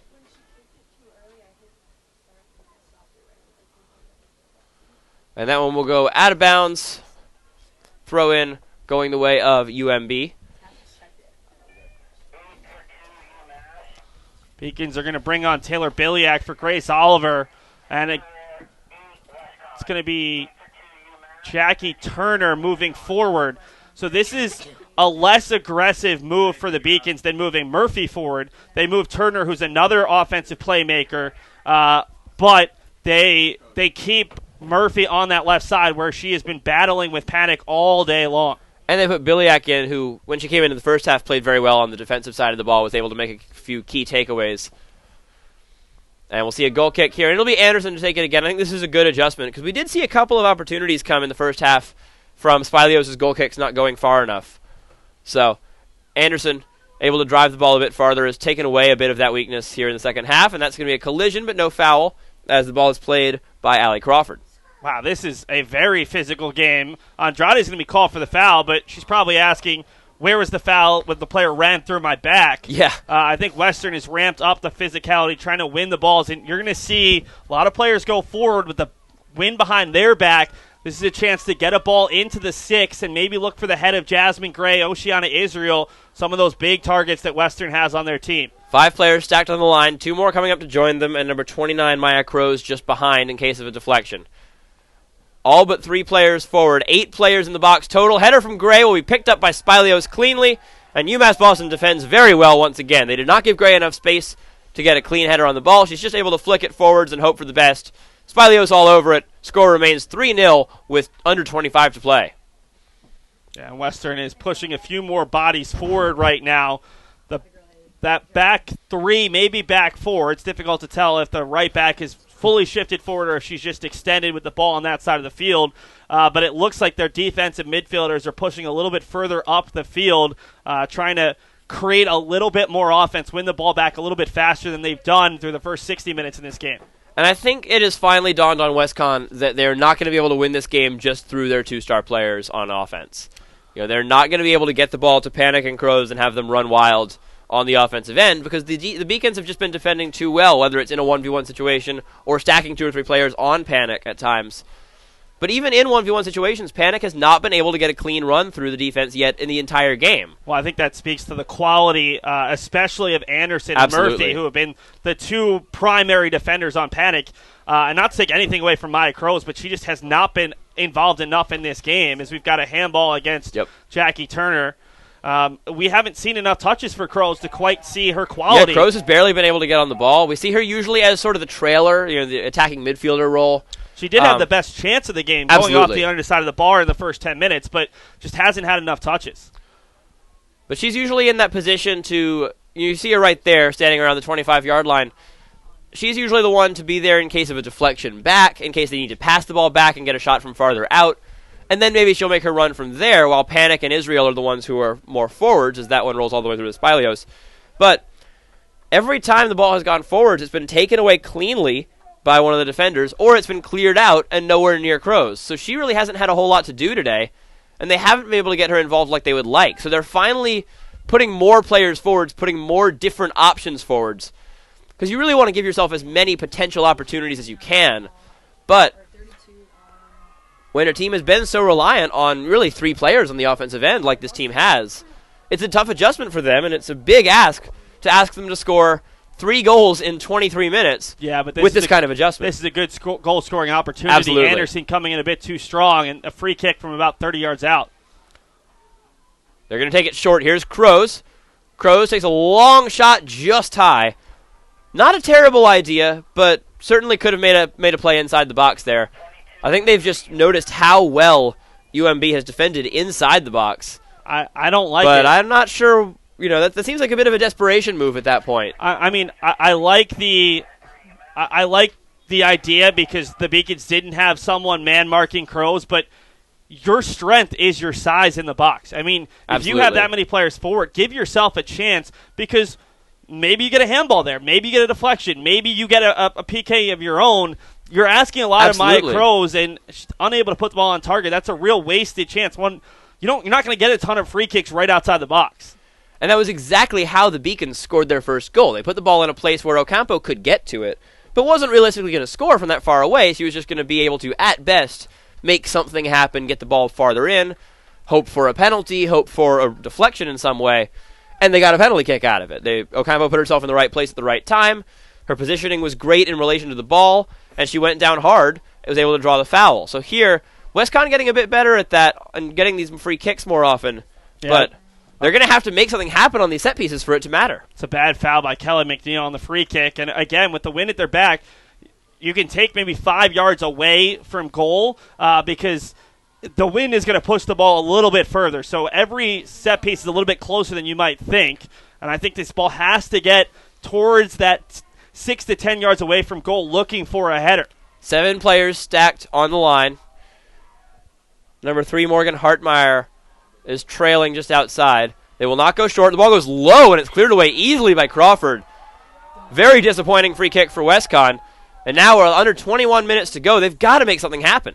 This game has been won thus far. I mean, still 20 minutes left by the difference in the set pieces for these two sides and the Beacons' defense. UMass Absolutely. Boston's offense has created a little bit, but every single one of their best chances has come off of a set piece, as we've got a offside on Western. Yep. And have to give a shout-out. The UMass Boston volleyball team just got here.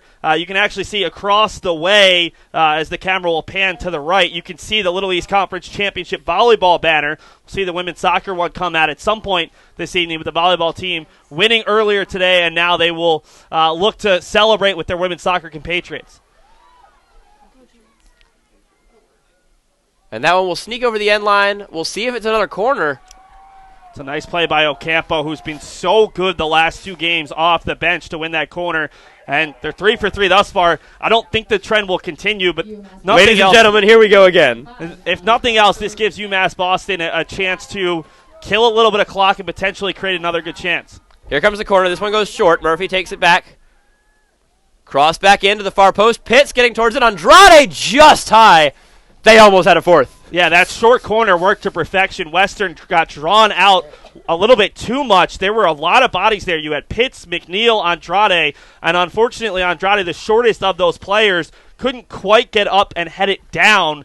But another really nicely executed corner kick. And give the Beacons coaching staff a ton of credit. This is not supposed to be a battle they're going to win, set pieces. And this has been a big difference maker in this game. UMass Boston's coaching staff has made a difference in this contest. I don't want to say they've outcoached Western, but they've certainly put their team in the right position. Exactly, and I think one of the big things to notice related to the coaching, 4 different plays on the 4 different corners. We saw the long ball for Ocampo resulted in a penalty kick. We saw a cross into the mass of people in the box right to Cal Pitts. She gets her head on it.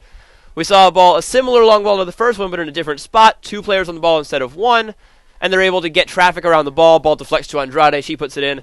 This time they set up a short corner play, give and go back to the corner kick taker. Cross comes in, they get a header opportunity right in front of the net. So 4 different plays on corner kicks. All 4 have been successful. 3 have led to goals. And now, with 18:20 remaining in the game, it is looking better and better for UMass Boston as they look for their second ever LEC title.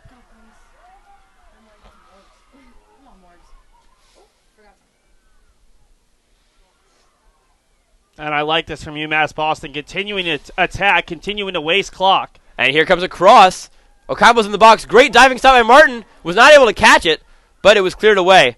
That was a very good play by Carly Martin to control what otherwise might have been an opportunity for Jalila Ocampo. And a really good clearance from Gray, because the Beacons had 3 players in the box who were all trying to get at the end of that ball that bounced out of the hands of Martin. Huge play by the center back to keep her team alive. A 4th goal at this point of the game, you're definitely done.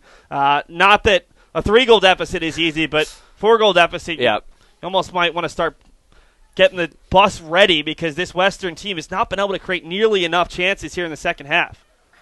Israel does get by Wade. Potential opportunity here. She's got Panic with her. Anderson again closes down and blocks the through ball. Dani Anderson coming up big once again.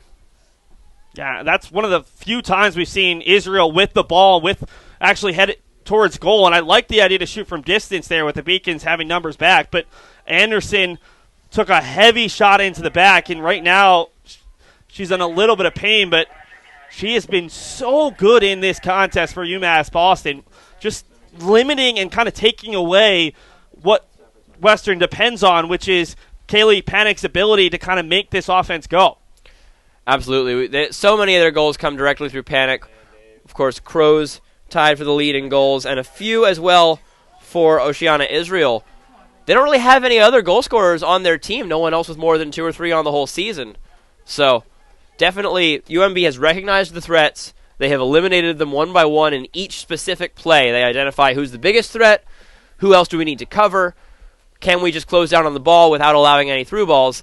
And every time they've been correct. They have not made a mistake since that very beginning opportunity for Crows.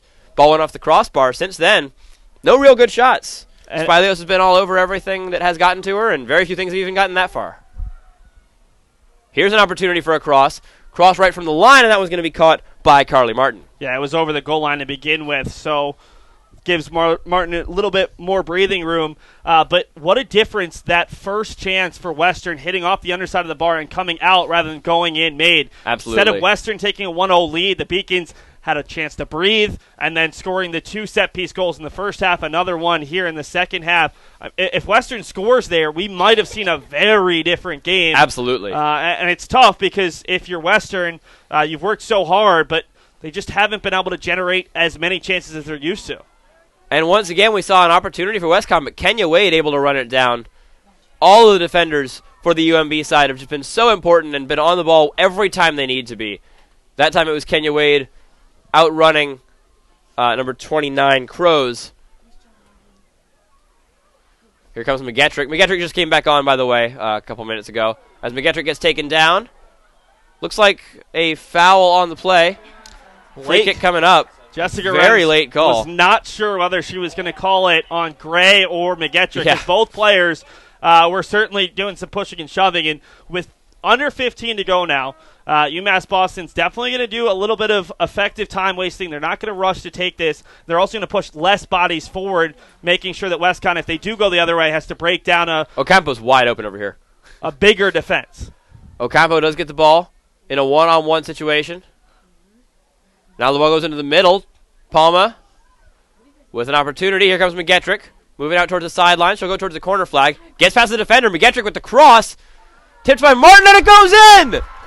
Somehow the ball ends up in the side of the net after Grace McGettrick tried to put it over to Ocampo.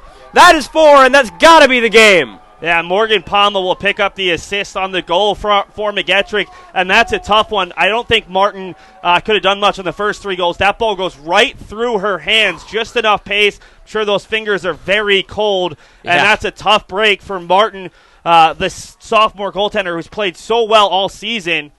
And that's 14 on the year now for McGettrick in goals in each of the 2 LEC tournament games for UMass Boston. And that one has to be the one that makes you think this game is over. 14 minutes and 19 seconds to go.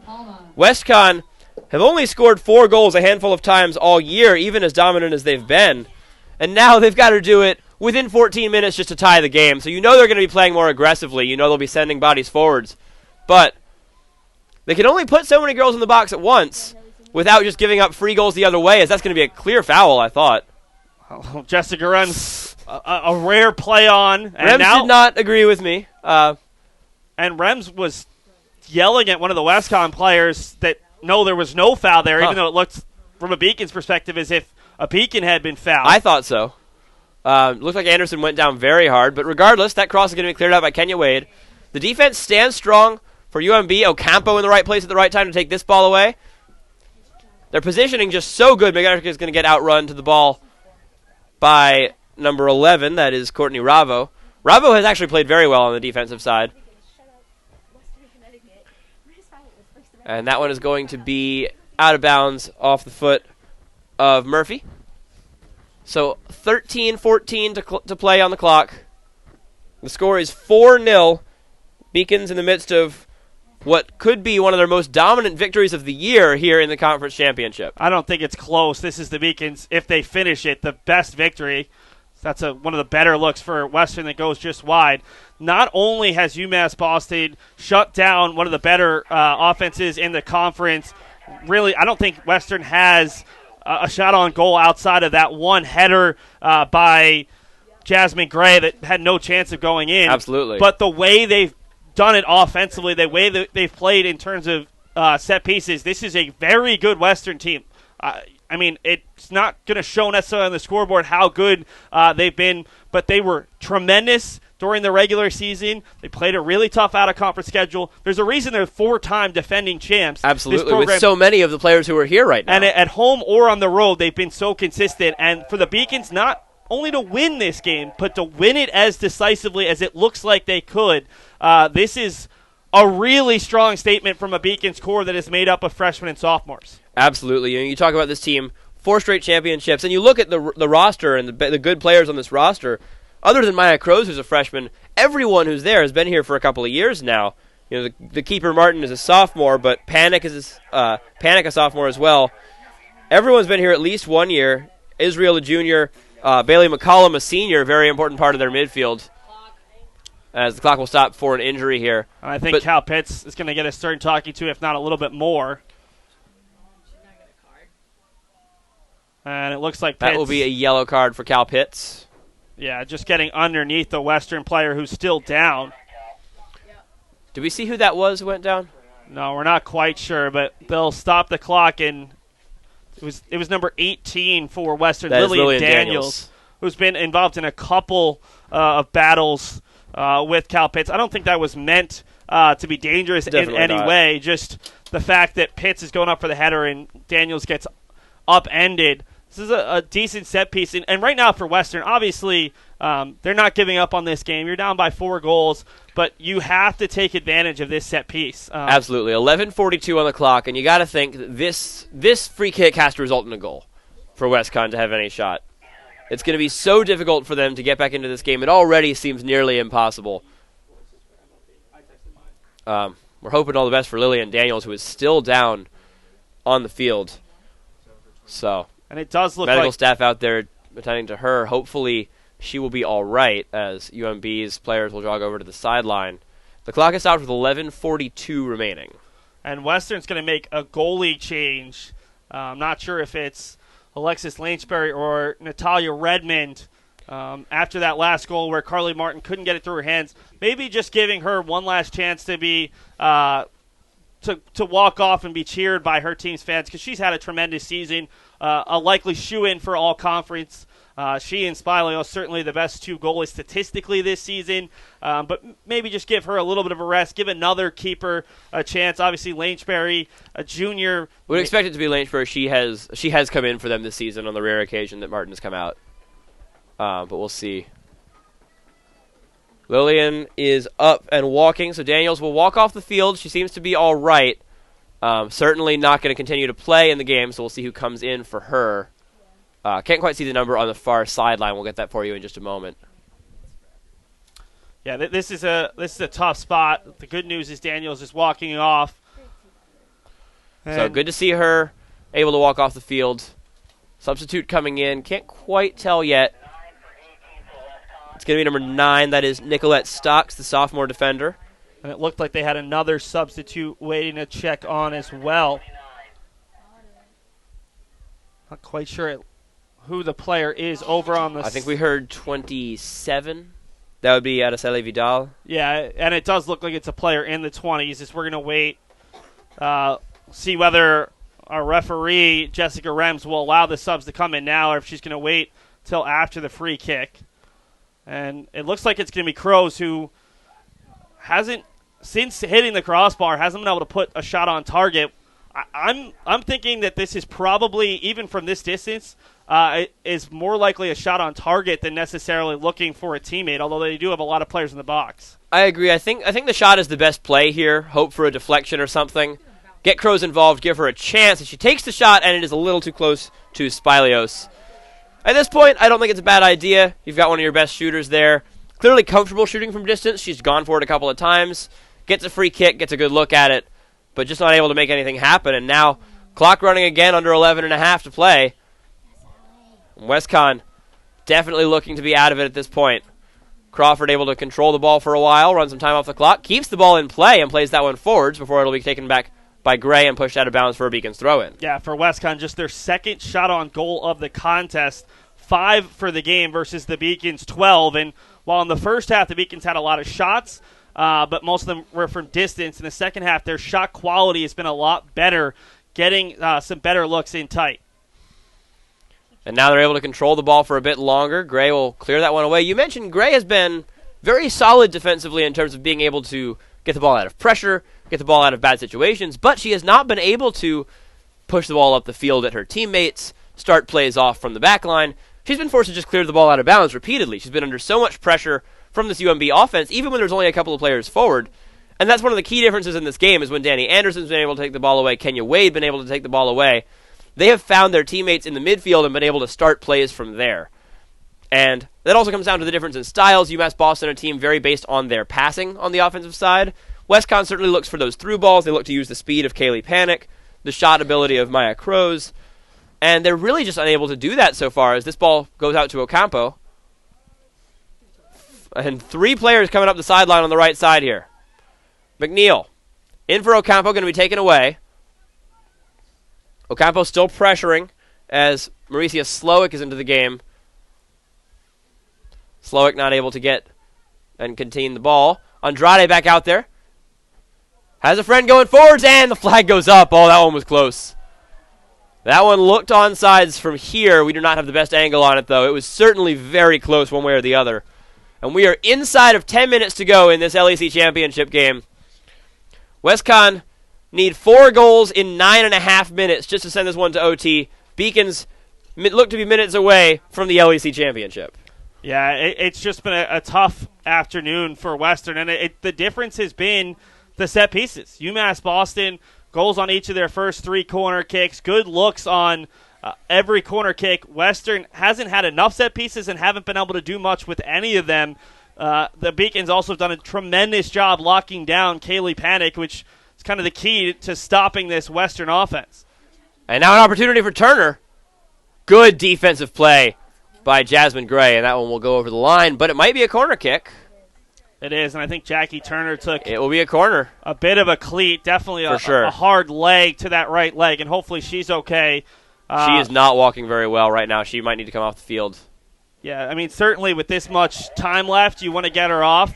But the biggest thing is we're going to get a stoppage on the clock. You want to make sure she's okay because the Beacons look like they're going to win, and they have another game next week, and you definitely need Jackie Turner. She's such a important player for this Beacons team, especially with the way this back 4 has been playing.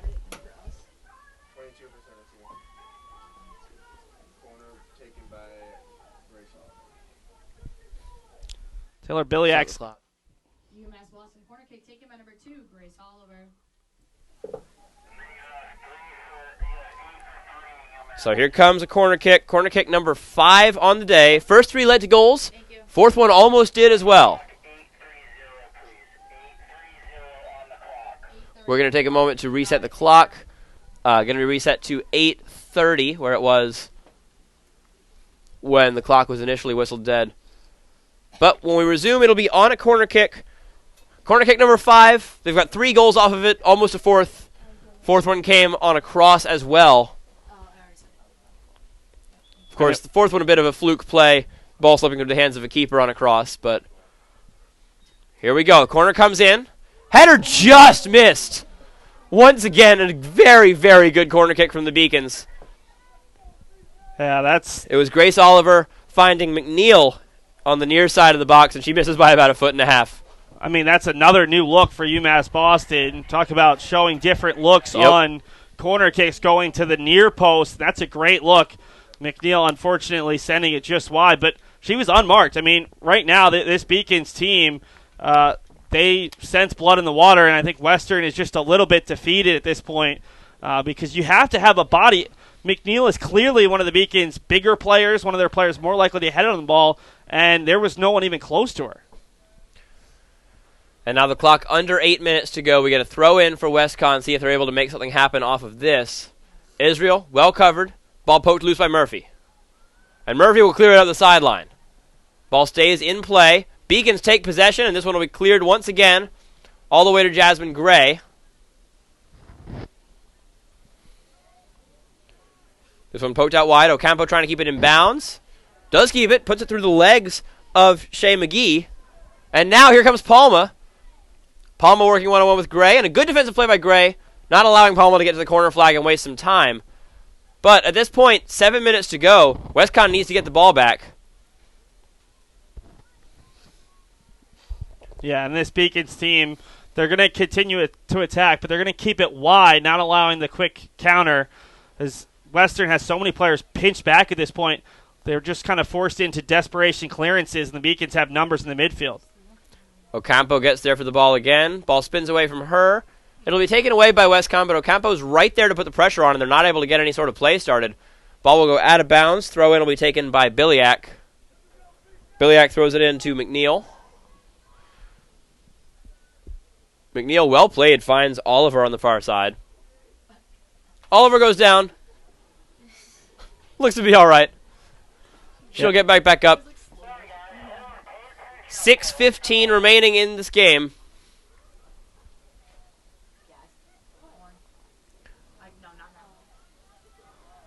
Westcon moving up the near sideline now, trying to make something happen, at least get themselves on the scoreboard before this game ends. And they're passing, it's looked a little bit better recently, but still not enough going forwards, not enough finding those key through balls. I mean, when was the last time that Kaylee Panic got a touch in space? When was the last time Maya Kroos got a touch in space? I don't think it's happened all game for Panic. She's Panic been able to make runs up the sideline, but has been closed down before she can get a cross off or before she can get into the middle. Yeah, I mean, she certainly had the touches. It's been with one or two players around her every time. And Kroos just has. I mean, this Beacons team hasn't given long shots. Space. Yeah. And they've gotten Kroos in the situations they wanted like 2 or 3 times. She got that one great opportunity at the start, and of course, there's always the what could have been for Westcon if Kroos had been able to put that ball into the back of the net in the very beginning of the game. But since then, just a couple of long shots. They gave her the opportunities off the 2 free kicks where they didn't believe in anything as far as putting the ball into the box and hoping for the best there. Instead, they go for Kroos on long shots. But now, inside of 5 minutes, this game effectively over. The score at 4-0 right now. Westcon just looking for anything before the end of this game, but Wade will get there and watch this ball go out of bounds for a UMB throw-in. Yeah, I mean, this game's effectively over on the scoreboard, but I think there's a lot to play for both teams. For Maria Spilios, it's a chance for the program record for shutouts. This would be her 11th of the season. And for Western, you don't want to be shut out in your final game of the season. They do have a prolific offense, scoring over 2.5 goals per game. They do have the top 2 scorers in the conference in terms of goals and points. And you don't want to end this season getting shut out against what is turning into one of their rivals, at least the past 2 years, playing in each of the championship games. And if both of these teams bring back their cores next year, it should be a nice rivalry going forward. Absolutely. So you don't want to have that. I mean, it's a bitter taste either way losing, but you want to get a goal back, have a little bit of a positive before you get on the bus. But that one is going to be taken away by Biliak as we are inside of 4 minutes now. Taken away by McNeil. Beacons moving more slowly, more controlled, still passing extremely well. That one's going to be taken away, but Ocampo is right there to claim it back.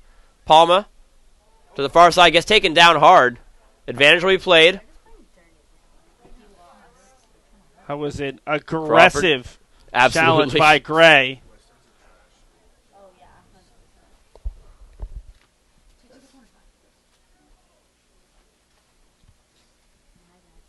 Ball still being played around on the far sideline. The throw-in will go over to Westcon, but just over 3 minutes to go in the game. Colonials still scoreless. And it's something in addition to what you mentioned, not wanting to get shut out in the last game of the season. They've now played this team twice within about a week, and they have not scored. Yeah, I think Western certainly had their chances the last time. In overtime, they were able to create a couple chances. 8 shots on goal in that contest, over 20 shots, but haven't been able to do nearly as much in this game. And this one will be Spilios coming all the way to the edge of her box to claim this one. 2:40 remaining on the clock. That is all that stands between UMass Boston and their second LEC title. And this one a little bit less nerve-wracking than the first one back in 2012, a 1-0 game. Absolutely. The game finishing out 4-0 scoreline right now as they try to hold on to the shutout. It would be the UMB record for Spilios, 11 shutouts in a season as a freshman as well, has 3 more years with the program going forward. That one just sneaks over the head of the defender, McGee. Palma putting some pressure on, at least running the clock down as we hit 2 minutes remaining.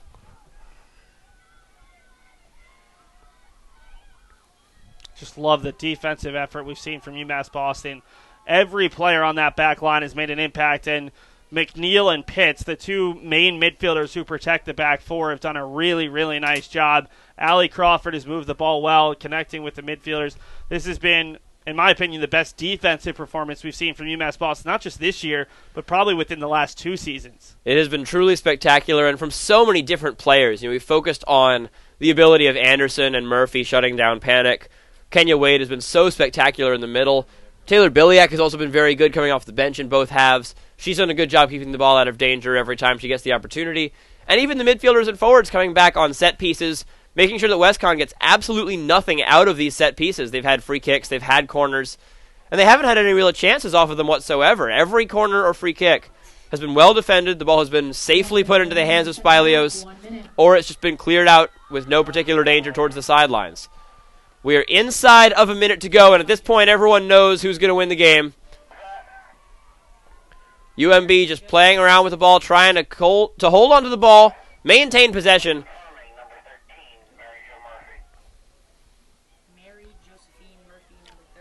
Here comes Ocampo. Ocampo looking for a fifth, but it will not quite go. A good save. I believe that is Lanchbury who is into the game.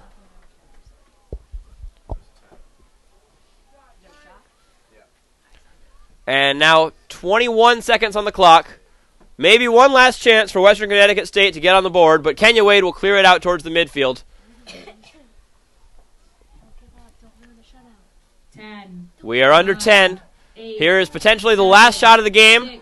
Wade will take it away, clear the ball up the field, and that will do it for the LEC Championship. The UMass Boston Beacons are your 2019 women's soccer champions. They take down the Western Connecticut State Colonials by a score of 4-0 in an absolutely dominant performance on both sides of the ball. Yeah, this was such a strong performance. The defense and the set pieces was really the difference for this UMass Boston team.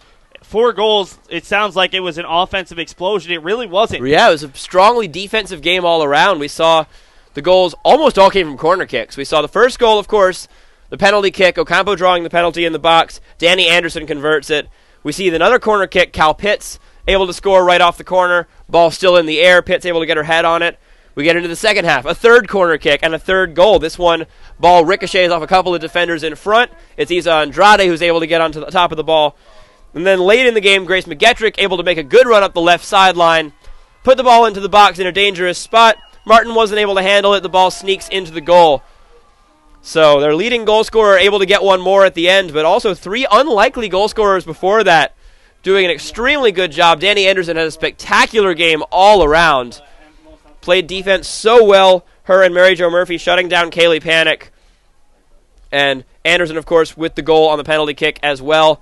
And on the other side, Spilios and the defensive line absolutely dominant defensively. We saw WestConn have opportunities. There was the one early great chance for Maya Crows who put the ball off the crossbar. But after that, they got very little. Spilios with one save where she had to leave her feet. Everything else was pretty much right at her. And the defense and goalkeeping, spectacular all day from UMass Boston as they claim their second LEC title. Yeah, I'd like to take a quick moment to give a shout-out to this Western team. Obviously not their day today. That first chance ended up being their best chance with Maya Crows hitting the underside of the bar wide open in the box. And from there, it ended up being all UMass Boston. But what I will say, is you have nothing to be to hang your head about. 4 straight championships. They're going to bring back a lot of their big pieces. Panic and Crows, a freshman and a sophomore. This team will be back. Not their day today, but I'm sure if we see the cores of both teams back next season, you're going to be facing off in a 3rd straight championship. Absolutely. Looks like it's going that way. These 2 teams have certainly been the best 2 teams in the LEC over the past 2 years.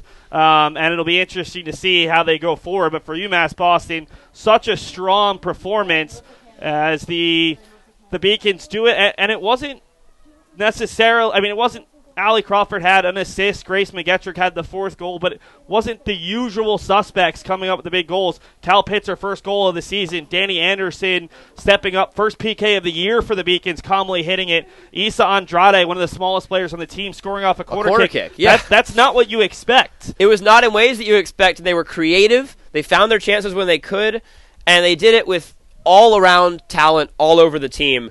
You talk about this team returning a lot of their players. There's only 2 seniors on this roster, Biliak and the backup keeper Miranda Smith. Everyone else is coming back, so this is a team that could dominate for the next couple of years. And WestConn also returning a lot of their star players. The keeper Martin, a sophomore, Panic, a sophomore, Crow's a freshman. These two certainly set up to be the rivalry game to watch for the next couple of seasons. As we take a look at the stats from today's game, and they favor the UMass Boston Beacons a little bit. We talked after the first half, a lot of those were those long shots in the first half. They didn't really get a lot of good looks early on, but they had those key opportunities. They took them extremely well. Quite a few fouls on both sides. The game got a little rougher towards the end. But the key thing, those corner kicks. We saw 4 corners for WestConn, 5 for UMass Boston. Not a big disparity there, but UMB 3 goals off those 5 corners. WestConn barely able to get a shot. I think they got a shot off of one of them, and it was a header that rolled calmly right towards Maria Spilios. So the stats tell one story, but you watch the game, you see that really the important stat, those corners 5-4 and 3 goals to 0 off of those for a 4-0 total score. A truly spectacular effort from UMass Boston all around today. And we will join now for the trophy presentation for UMass Boston as they win their second LEC title, their first since 2012, where they beat this same Western Connecticut team. Little East Conference Women's Soccer Champions, UMass Boston. Please join us in welcoming Associate Commissioner of the Little East Conference, Daryl Kinnicky, as we take a moment and acknowledge the individual members of the 2019 LEC Women's Soccer Champion, UMass Boston Beacons.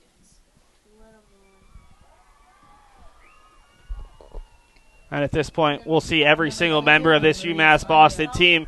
This has been obviously Maria Spilios, the first, has been such a pivotal moment. But you're going to look at some of these players who haven't played as much. Caroline Richards, Abby McCulloch, 2 players who were the starting goalies last year. This year it's Spilios. They've consistently worked hard at practice. This Beacons team is even deeper than they show. It's just that they're really a 17, 18 player roster in terms of game time, but all of these players who didn't appear in today's game, didn't appear maybe on Thursday, have worked extremely hard, have helped this starting group get better, and it's great to see every single player get the recognition that they deserve, because it's certainly not just the starters who have helped this team set the program record for most wins in a season today. That's 19. 19-2-1 on the season final record, yeah. And hopefully, they'll get a chance for 20. We'll find that out on Monday when the NCAA selection show comes out. But I think this team would love to potentially get a win, at least one win, in the NCAA tournament, because with a core of sophomores. And they look capable. They've got such a strong team. Yeah, certainly look to be able to contest with that kind of level. Yeah, if they can play as well as they did today defensively, they'll have a chance against almost anyone. Obviously, there are some terrific teams in New England. If you get sent to MIT and have to play the Engineers ranked in the top 10 teams in the country, that could be tough. But depending on the matchup, the Beacons could be a very, very difficult out for anyone in New England, and there's always the possibility of getting shipped out. The last time UMass Boston went to the NCAA tournament, they went to Ithaca College up in New York, a top 10 team. So there's no guarantee the Beacons will be playing locally, although I'm sure a lot of their fans and friends and family hope that they'll get a nice local location, if not a favorable draw. But yeah, as you mentioned, if they're able to play this well on defense with that core, Anderson played so well today, Kenya Wade holding it down at center back so well, and all around, all of the players playing so well on the defensive side of the ball. We saw Crawford, as you see here, going back all the way multiple times. We saw Pitts and Murphy and McNeil all returning. Even Andrade, the striker, going all the way back into the box, defending corner kicks and doing a great job. And this is a complete team with so many great players playing both sides of the ball very well. Amy Zombeck talked about it in her preview, the fact that last year's loss in this game fueled the Beacons all season long. Well, it certainly showed today, as UMass Boston was phenomenal. And this ends the run of the 4 straight championships for the Colonials. They've won 11 overall since 1999, 2015 through 2018 consecutive championships, and now ended as the UMass Boston Beacons get their 2nd championship, their 5th finals appearance. And in those 5 finals, they've faced WestConn 4 times. Now a 2-2 record between the teams. As you mentioned, the home team has won all 3, now all 4. Certainly something to watch out for next year going in, where we could very much see a repeat of this season. These two teams dominating LEC play, meeting up at the end of the season or whenever in the season to determine the 1 seed. And that could determine the whole series. Mary Jo Murphy named the most outstanding player of the tournament, scored the game-winning goal against Eastern. Phenomenal today, helping the Beacons slow down Kaylee Panic. And we'll see the Beacons captains and seniors get a picture with the trophy before they bring it back to their team. For everybody on this roster, it's the first time that they'll get to hoist a Little East Conference title. Yep, last time UMB won was in 2012. Of course, none of these players here. They win in 2019 again. As we mentioned, a program record for wins as well, 19-2-1 final record, a spectacular season across the board. They have gone unbeaten in now 17 straight. The draw with WestConn, the only one of those that was not a win, and now they get their revenge against Western with a 4-0 victory. And what a game it was today. UMass Boston setting the tone early on the defensive side of the ball, taking their opportunities on offense. And now they come away with the grand prize, the LEC title, and a spot in the NCAA tournament. Yeah, it's such a special moment, and a nice move from Alex Harrison right now, the Western Connecticut State coach, coming over, congratulating the Beacons coaching staff, coming over and talking to Darryl Kanicki, the Little East Conference's associate commissioner. I've had a couple chances to talk to him. Really, really nice guy. 4 seasons as the Western coach after 5 years as the assistant coach at Western Women's Soccer. All he's done is win 3 conference championships and make it to another title. So I'm sure that team will have another successful next year. But for UMass Boston, such a phenomenal moment, and they played so well at home this year, but this was certainly the best that I have seen this Beacons team, especially against a quality opponent. Outside of the one chance from Western early, they didn't give up another look. They typically have 1 or 2 mental breakdowns where they give up a good look, and today... Yeah, it just really didn't happen. Yeah, well, it happened once, and it was a wake-up call. But as soon as that happened, they solidified on defense, they identified the threats, and I think the big thing, they identified that Crows was only a threat if they let the ball go free. You know, if they let people have some space to work with, then that sets up Crows for her shots. But the real threats going forward were Panic and, to a degree, Oceana Israel. But they decided early on that they were going to shut down Kaylee Panic, and they did it spectacularly well. We focused on Murphy and Anderson were the ones who were the key parts of doing that. But as a whole team, they were able to collapse around her, identify that Panic was the biggest problem for them if they were going to be trying to defend this against this WestConn team. And altogether, it just came together so well for them on both sides, leading to a 4-0 victory, a second consecutive shutout of WestConn within the last week. This time they get it done on the offensive side as well.